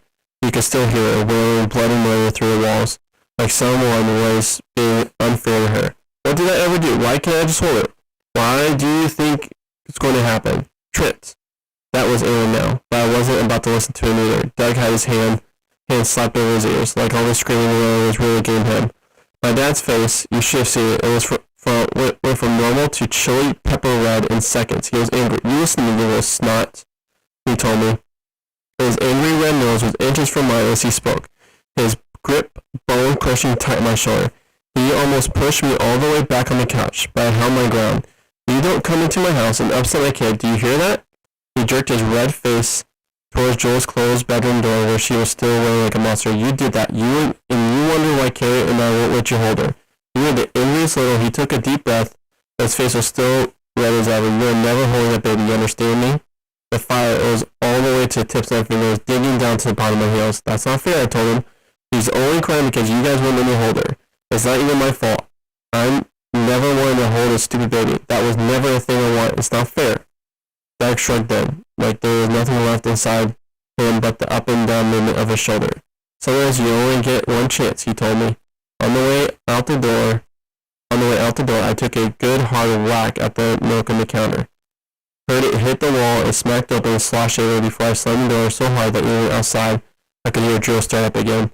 You said you were rooting for me, I shouted at the closed door, but even I didn't know who I was talking to. No one came outside to talk to me. I sat on a rock on the corner of the road for more than an hour, and not one person bothered to find me. I'm never going back in there, not as long as I lived. Guess no one wanted me either. There's nothing you can do about it now.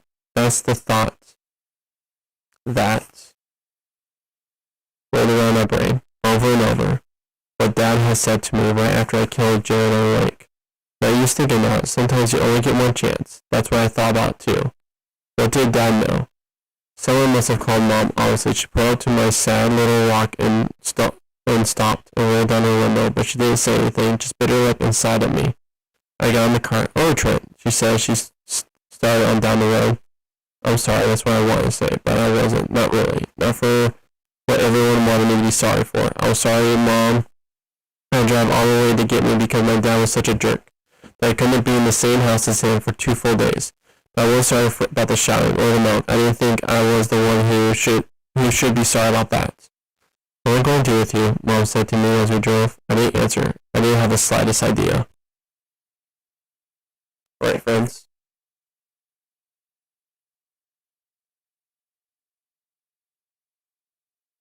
Whew! I don't know. I had a very hard growing up life, and so story kind of hits a little too at home.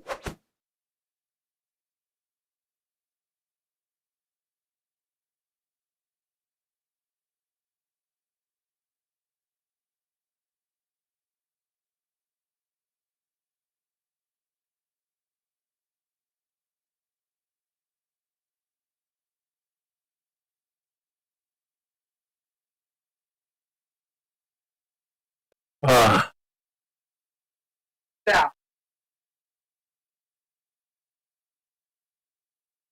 Hello? that Mikey. What's up, Justin? choose them. Ah, Everyone's playing New World? You guys, I guess are you playing New World right now? No, I am too poor for that. I'm also too poor right now.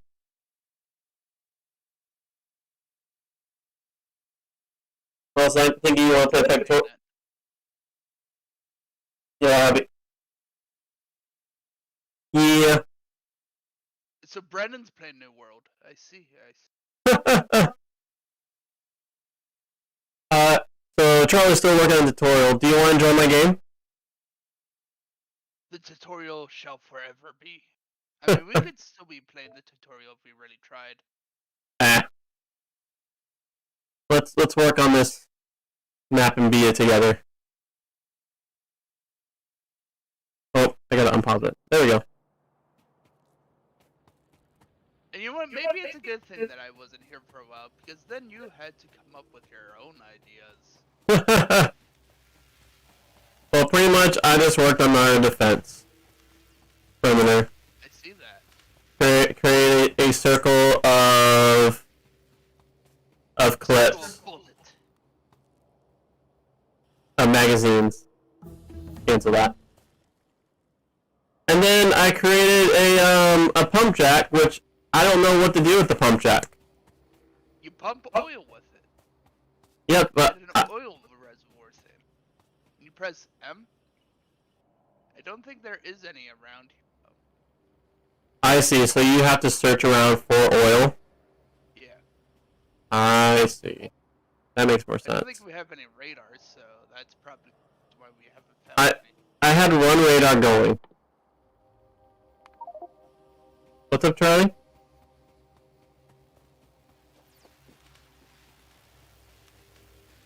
Nice.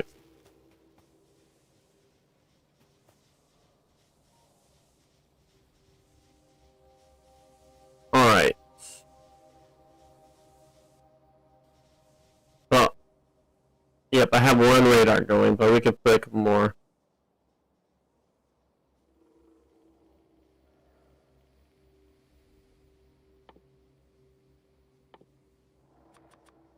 Here, I'll build 3 more.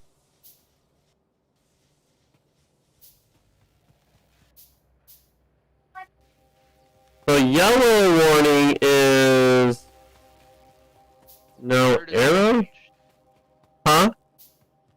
The yellow exclamation is they are engaged with the enemy. Ah. Red means there has been damage.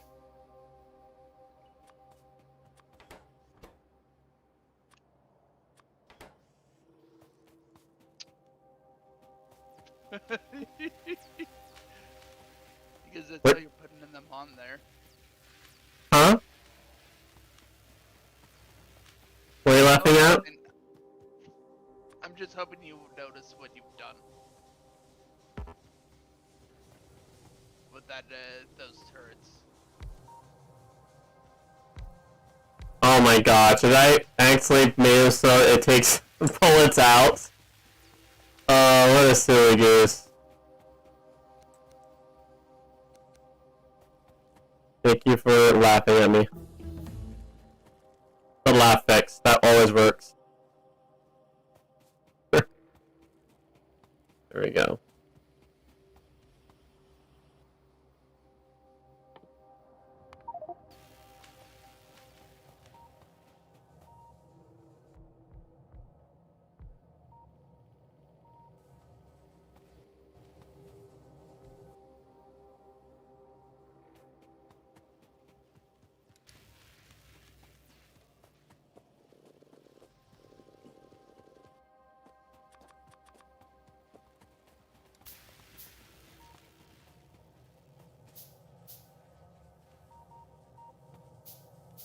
Let's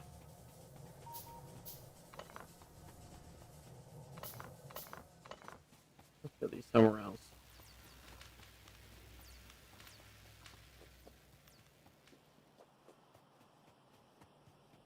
Boom. Boom, boom, boom, boom, Do you boom. have spare walls, or? I have tons of walls. Let me throw them at you. It's a bolt. Here, I'll just give you the rest.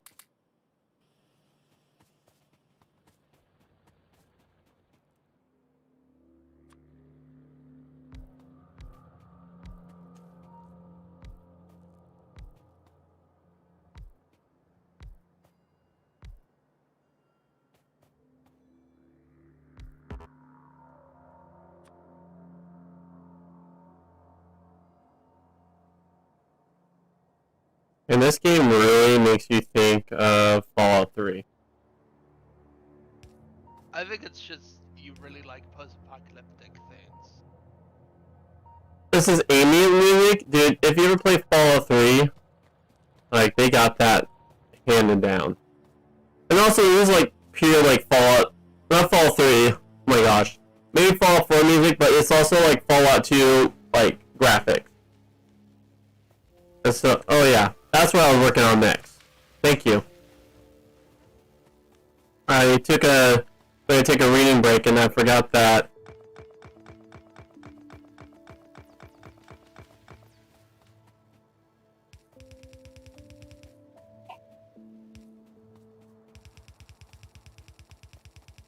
You forgot to use your natural borders. Gasp. Also, my memory was being a little shot there.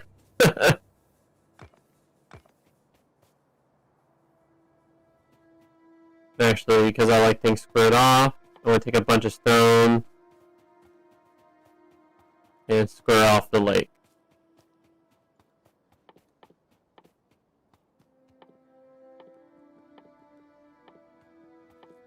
Not much of a natural border at that point, though.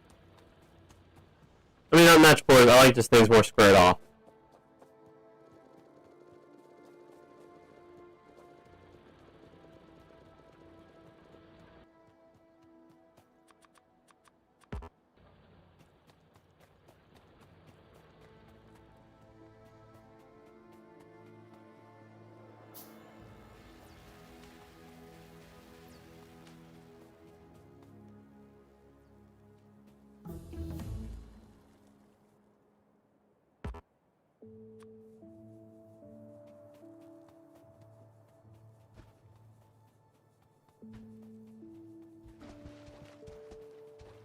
you hand me the landfill first before you do that? Oh, it's all gone.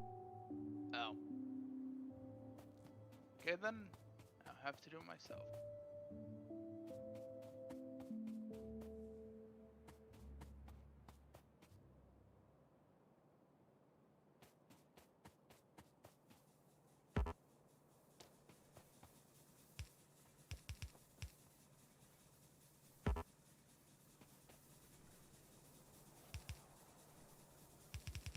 Just for a while, at least to try to figure things out.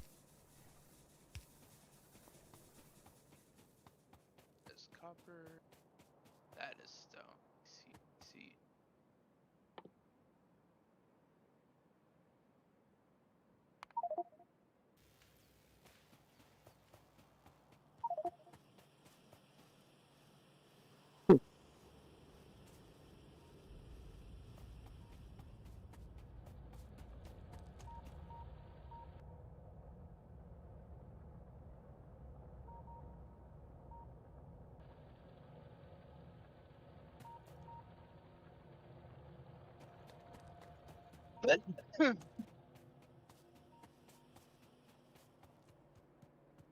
Alright, now.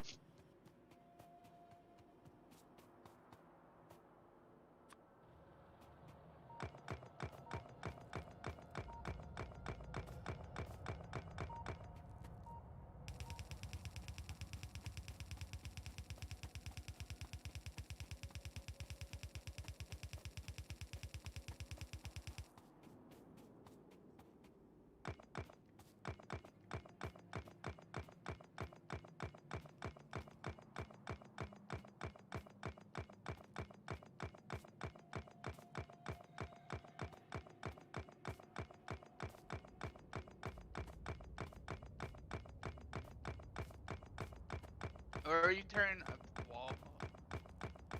You know what I What? just said about making natural borders? I guess we're just skipping out on that.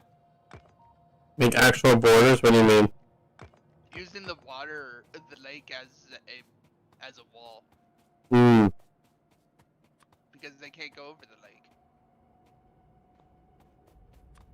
Yeah. You can't build a lake too, and just have special. Oh. That's to Like this, build they nothing. cannot get past the water, so that's what I was implying for. I see what you're doing though, so at the very least it is still less.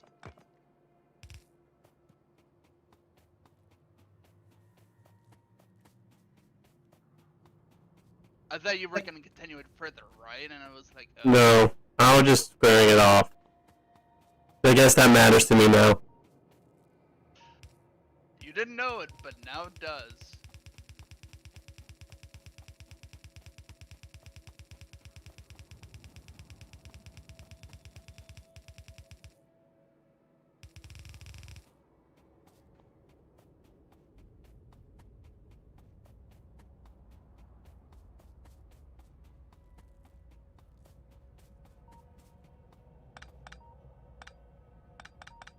It matters. Now we wait to see how where the creatures attack. Let's go to the same spot.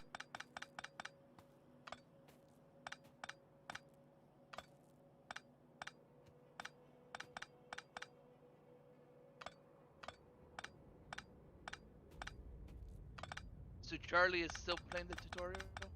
Yeah. He's almost done. He's almost done with the third tutorial. Ooh. Or the fourth.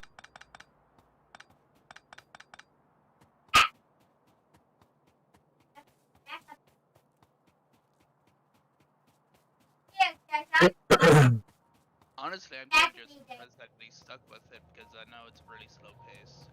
Yeah, I think just the sandbox nature of it, and there's like, I think you really enjoys.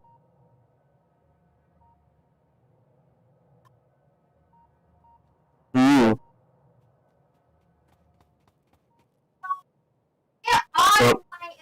Oh, coming in and attacking the top right.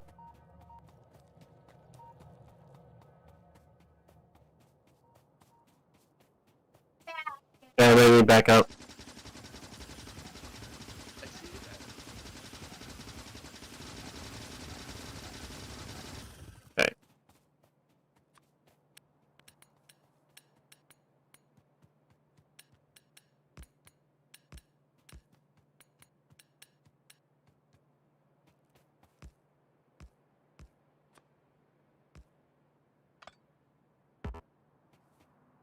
Like some weird spacing. I mean, I wanted to make sure that, they could actually get fed by them. And thus, the weird spacing. What are you doing? Because you can literally make electricity in between the grabbers. Alright. Have your fancy, dense, then.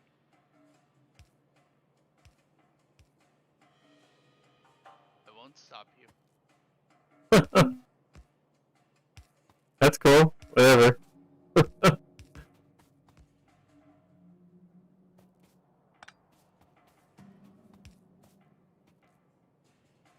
Does it having a dense bother you? No, I was just trying to spread it out. But I guess we have enough bullets, we don't really need it. And also just the way We that, have enough turrets. and also the way how we have the bullet belt is, it'll just always keep getting filled, and this be always rotating.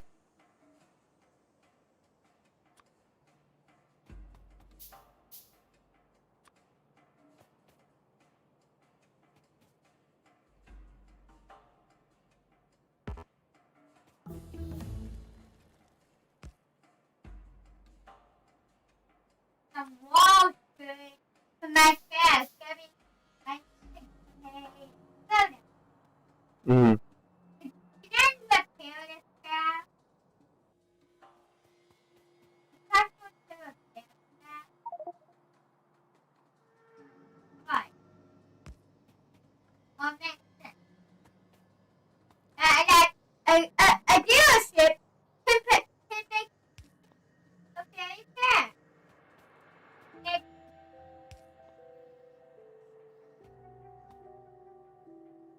There we go.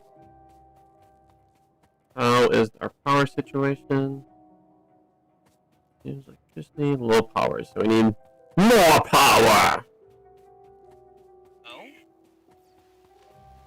Because of all the radars. I see. Things are power hungry. Oh, you have 9 of them now. Uranium. They do have a max range, though, so... Well, we have like...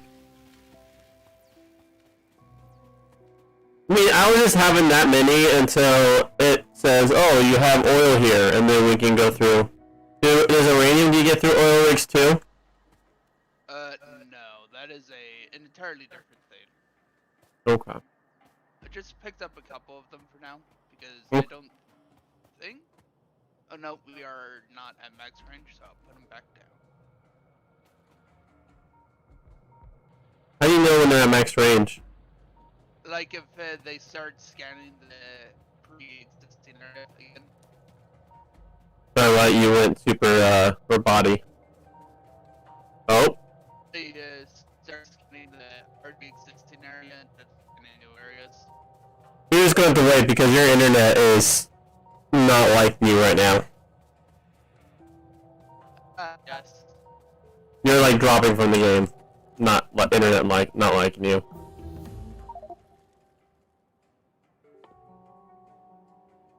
Mm. Yes, Charlie?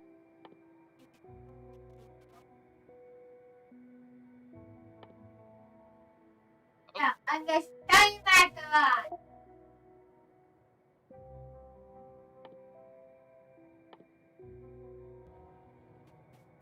My garage. This is my garage. Oh. Nice. Nice, Charlie. Double complete. Then when you drive and move the walls, get in. Then Oh, what? Hello, can you hear me? Yes. No. When you come in, I'm gonna pause the game really fast. I wanna be right back. I'm gonna add some cream to my tea. But you can join in. It's paused.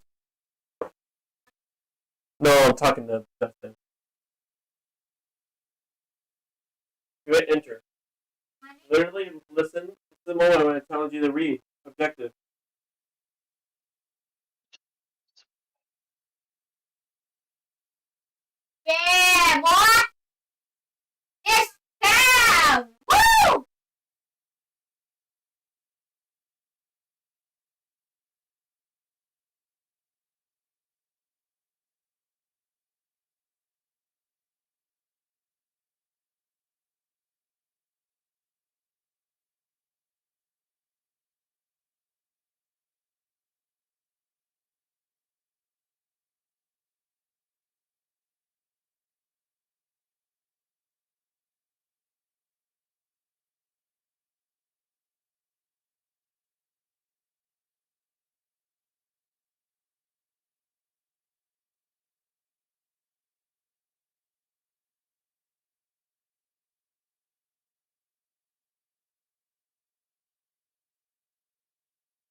hard job, man.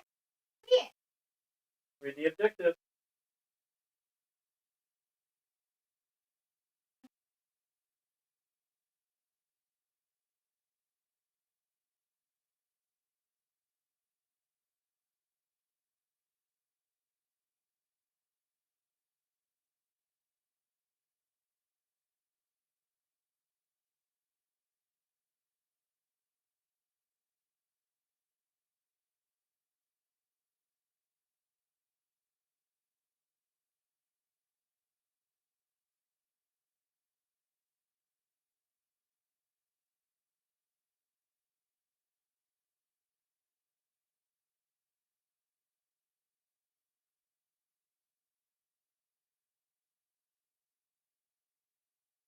Alright, I'm back. Are you back, Houston?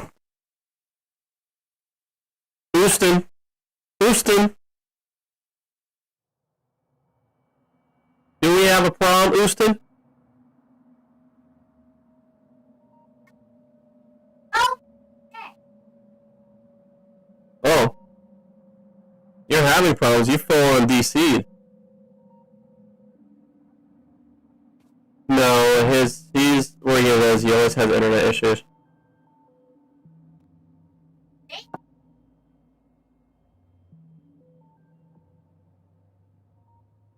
Oh.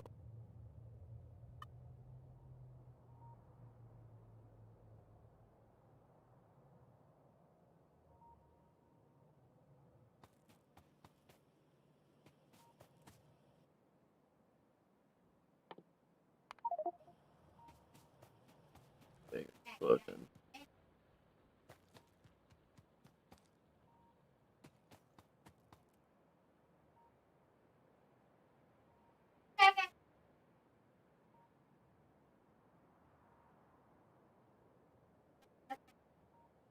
It's good. What? 100 days. Yeah? Mm-hmm.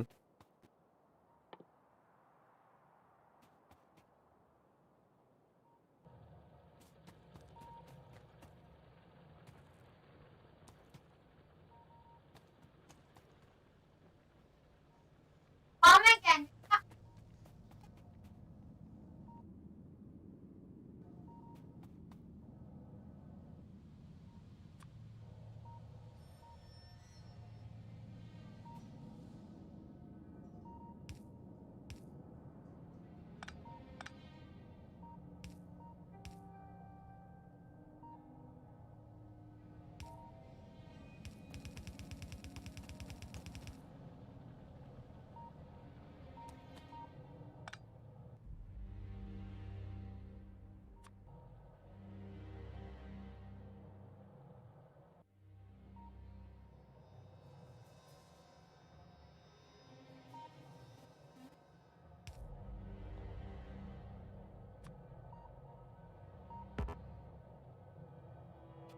That's good. Tiny cat. Yeah?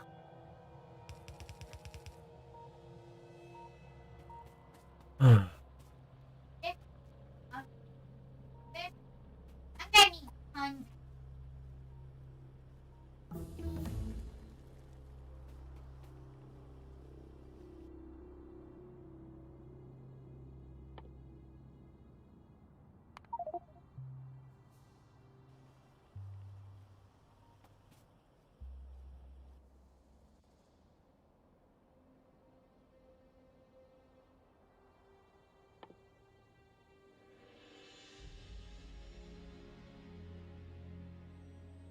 You have to. Well, after that, you complete it once you put all that stuff in your vehicle in the car.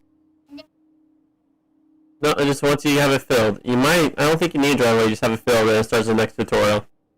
And which next tutorial you start with the car with all that stuff.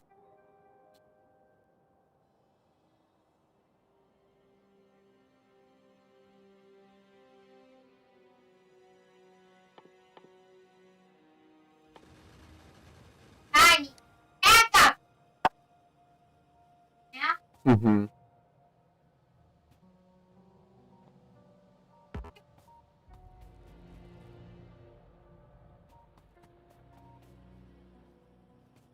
I checked them on the phone.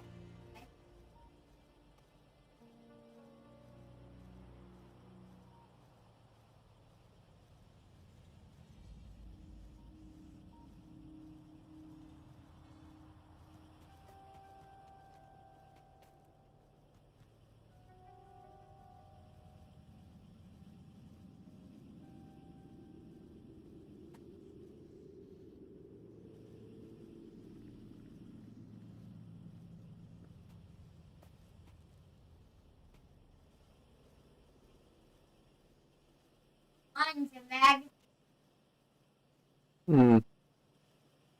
of the stack.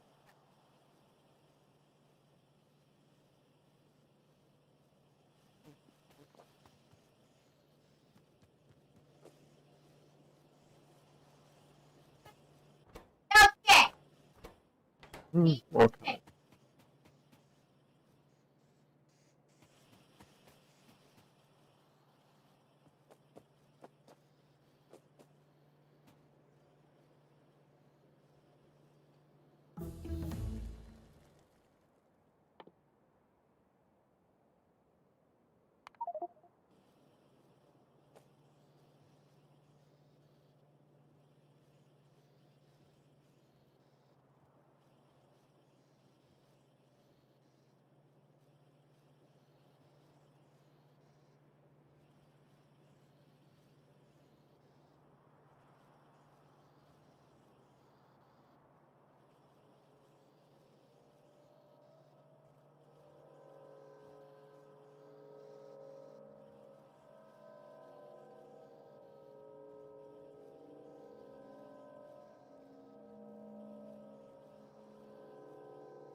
And that's the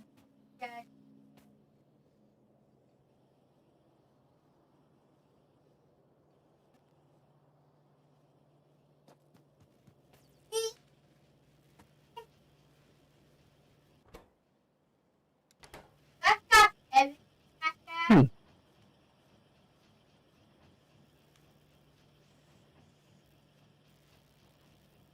Are you having an item for it? Yeah, man. So all those items, not all your items, just the items on that list, on your objective. Yeah, I mean, like, just literally, you just gotta put gun turret, fire magazine, and steel plate. That's all you have left to put in.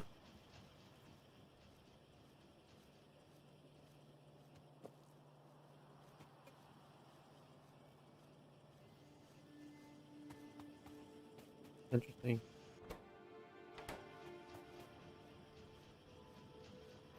Why is this one having issues? Oh, that's why. There we go.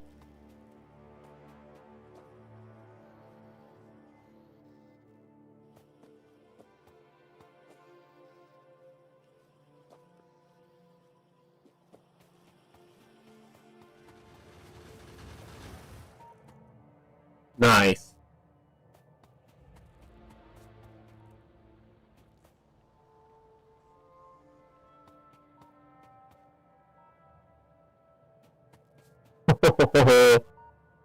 Oh man, it makes me want to go overboard and just like make a never-ending gut turret just around.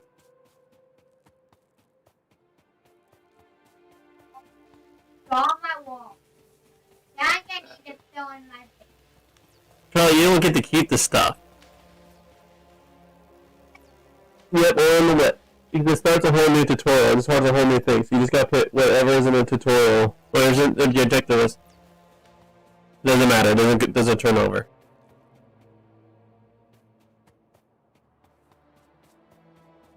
Yes, thank Mm-hmm. Copper iron.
do it. It'll be messy. Won't be perfect, but let's.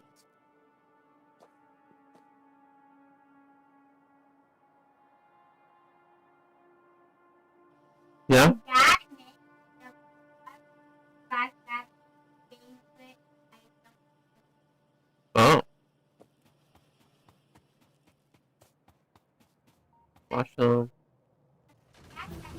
Guys, it's a salad. Mmm. That is unusual. Yeah?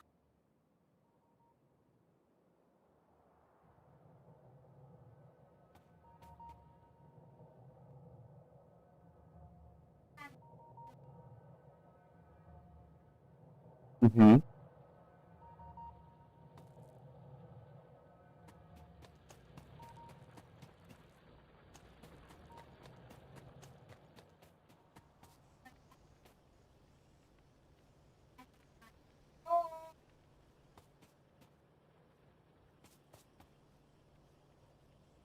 Oh, Just add bronze to this line.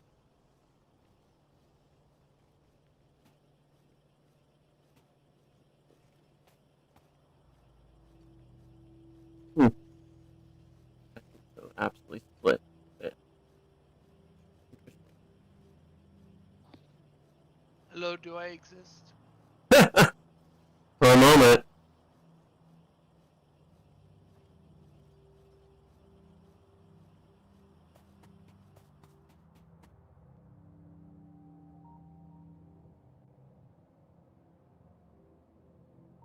More coal. Got uranium. We got I stone. Can you hop in? I cannot because it says you're playing face rig instead. Let me throw you an invite.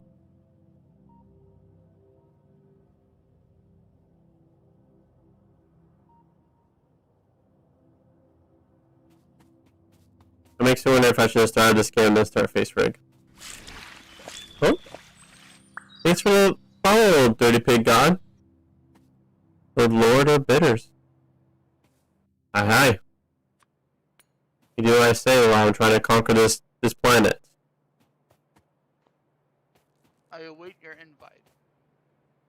Not invite to what? But there's no.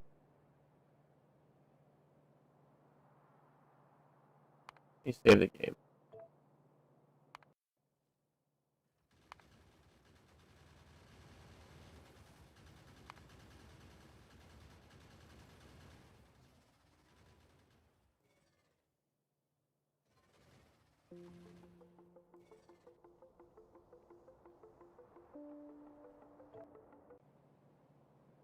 The invite, please.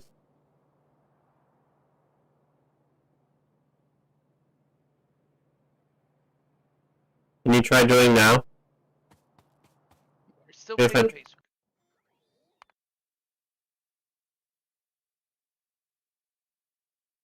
It's gonna be nice when they have two systems. One system is for streaming. We don't have to go through this garbage. Or like it'll be like, hey, he's playing face rig on that system. That's the only one we're gonna pay attention to.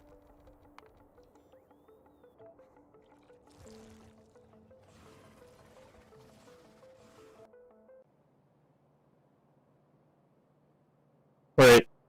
You were able to join last time. I don't know what the difference between now. Oh, there we go. Now I can. Yeah, now I can also invite you. Directory on Steam. That was the difference. You were playing Steam versus you weren't.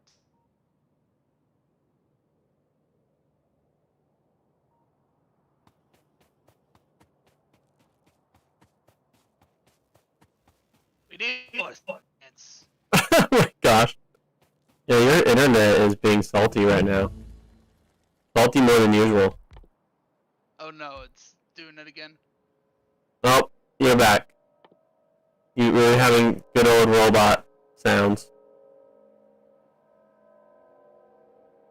Well, maybe I just won't play today because obviously it is so inconsistent And I'm gonna hope it doesn't explode the moment we play Vindy.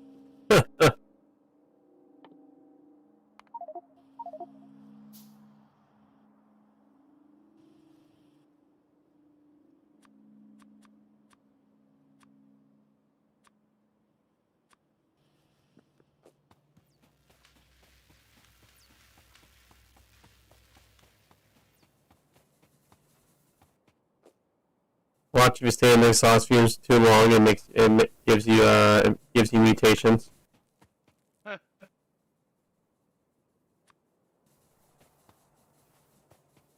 No, it would only give you a nice case of death.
Alright, so now we gotta start producing engines.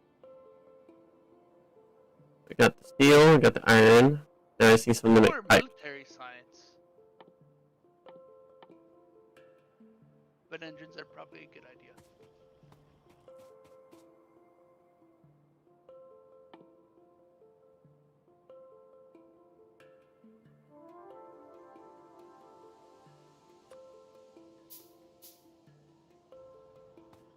Fingers.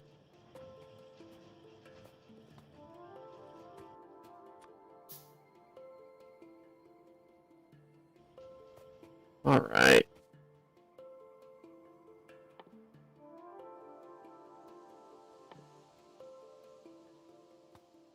Now we just need pipe. What makes pipe? What makes the pipes go around? Just flat out iron. Nice.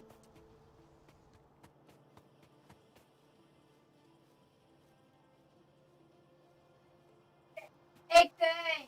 Not that. Oh. To do with the cat. Oh. The fuel!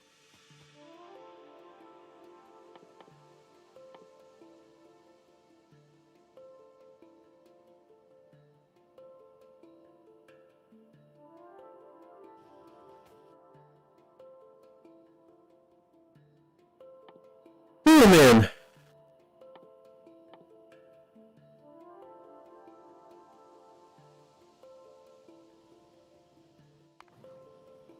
Okay, circuit wiring. Circuit network is the system that allows transfers of information between machines.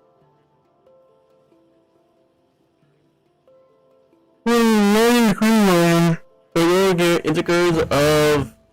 Oh gosh. Individually for each phenotype.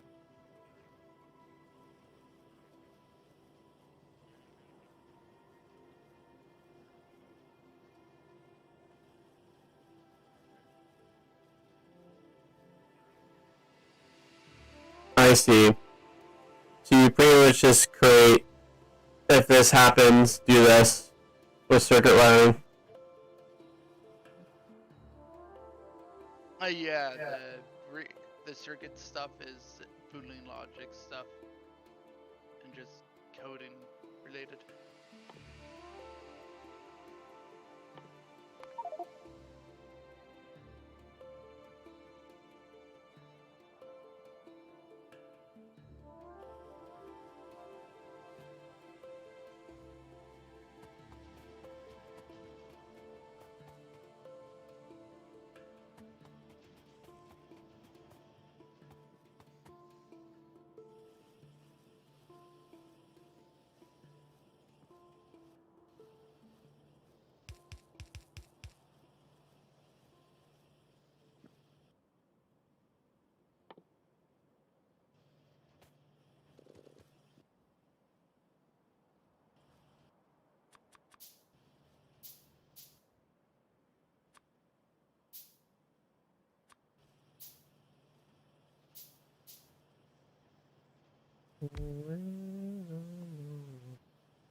Here.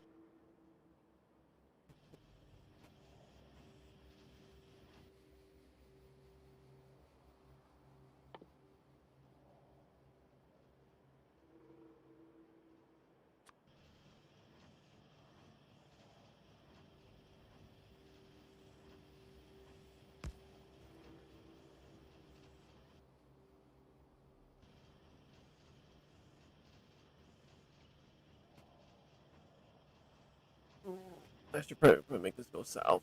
So this had its own little.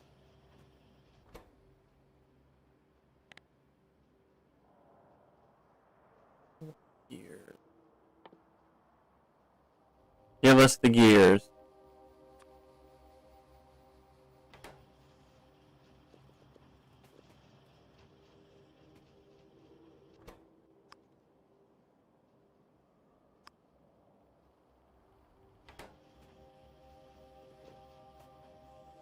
There we go. Perfect.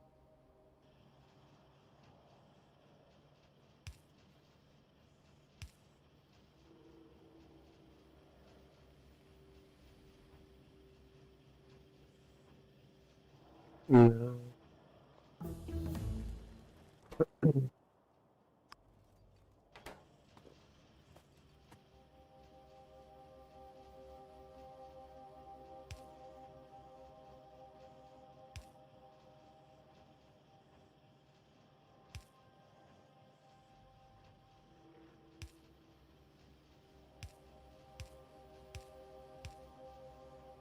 There we go. Oh wait. Just like I don't need iron. Need pipe.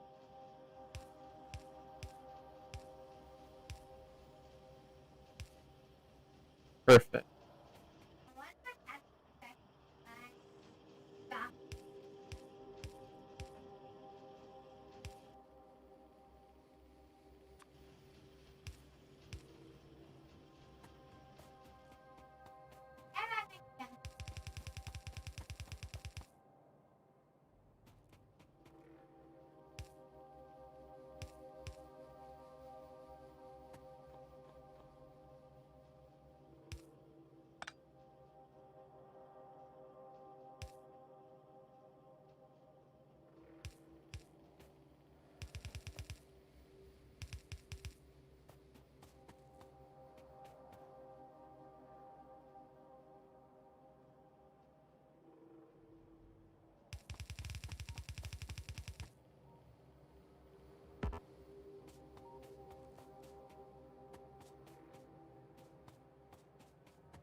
Oh, I thought you dipped, but I didn't. Like, I was so focused on what I was doing. I was like, I need to check if you dipped, and you did dip. I know I did. Especially when the game would just, when my internet would crash randomly. So, lovely. Hmm.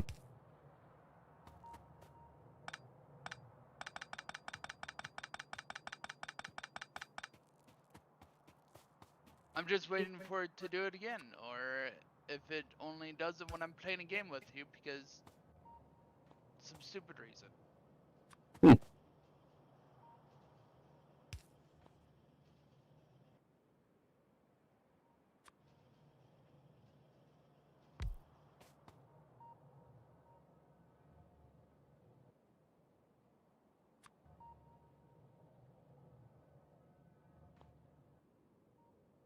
I'll do fast ones first.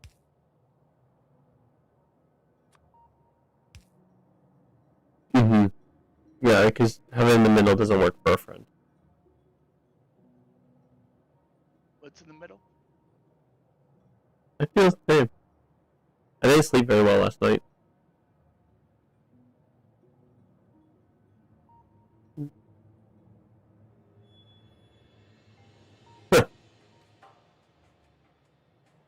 Mm. Need a moment. Sorry, love.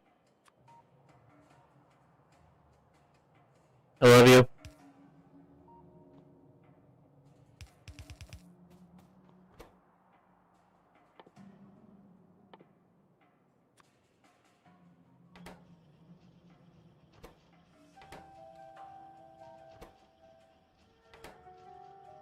There we go, and then for right now, I should just have you deposit in the box.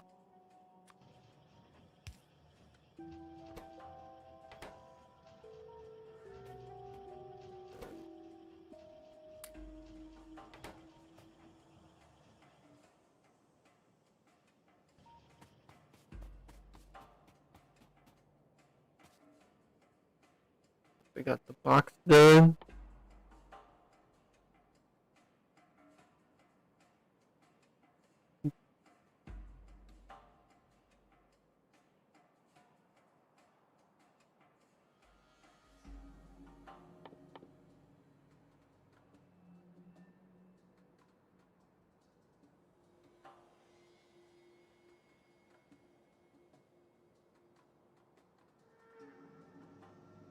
So this is where we can start really lowering our pollution by using these accumulator Yeah.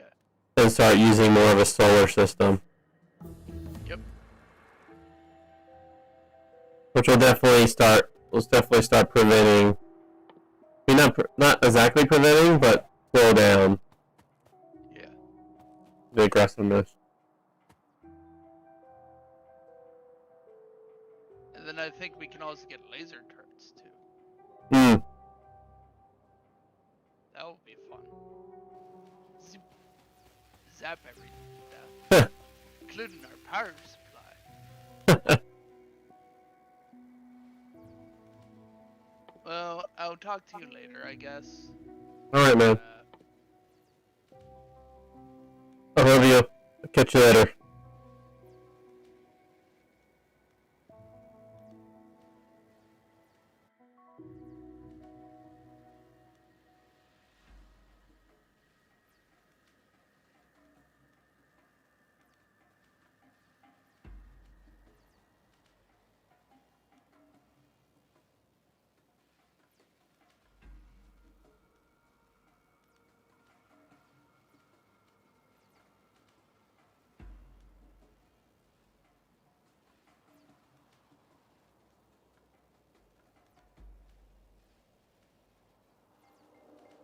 Oh, really? Which student?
Like those kind of events. Like, being out of town, they seem a lot more exciting being out of town, but now we're in the city. Like, cool? Cool?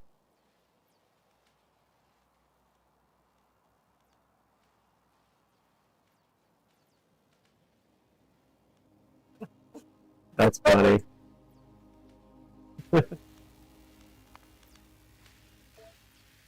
Alright, friends, I want to get off. So you can still be on for about a couple more minutes, okay, my friend? We'll be leaving in about 30 minutes. I need to move the car seat and things. So, love you guys.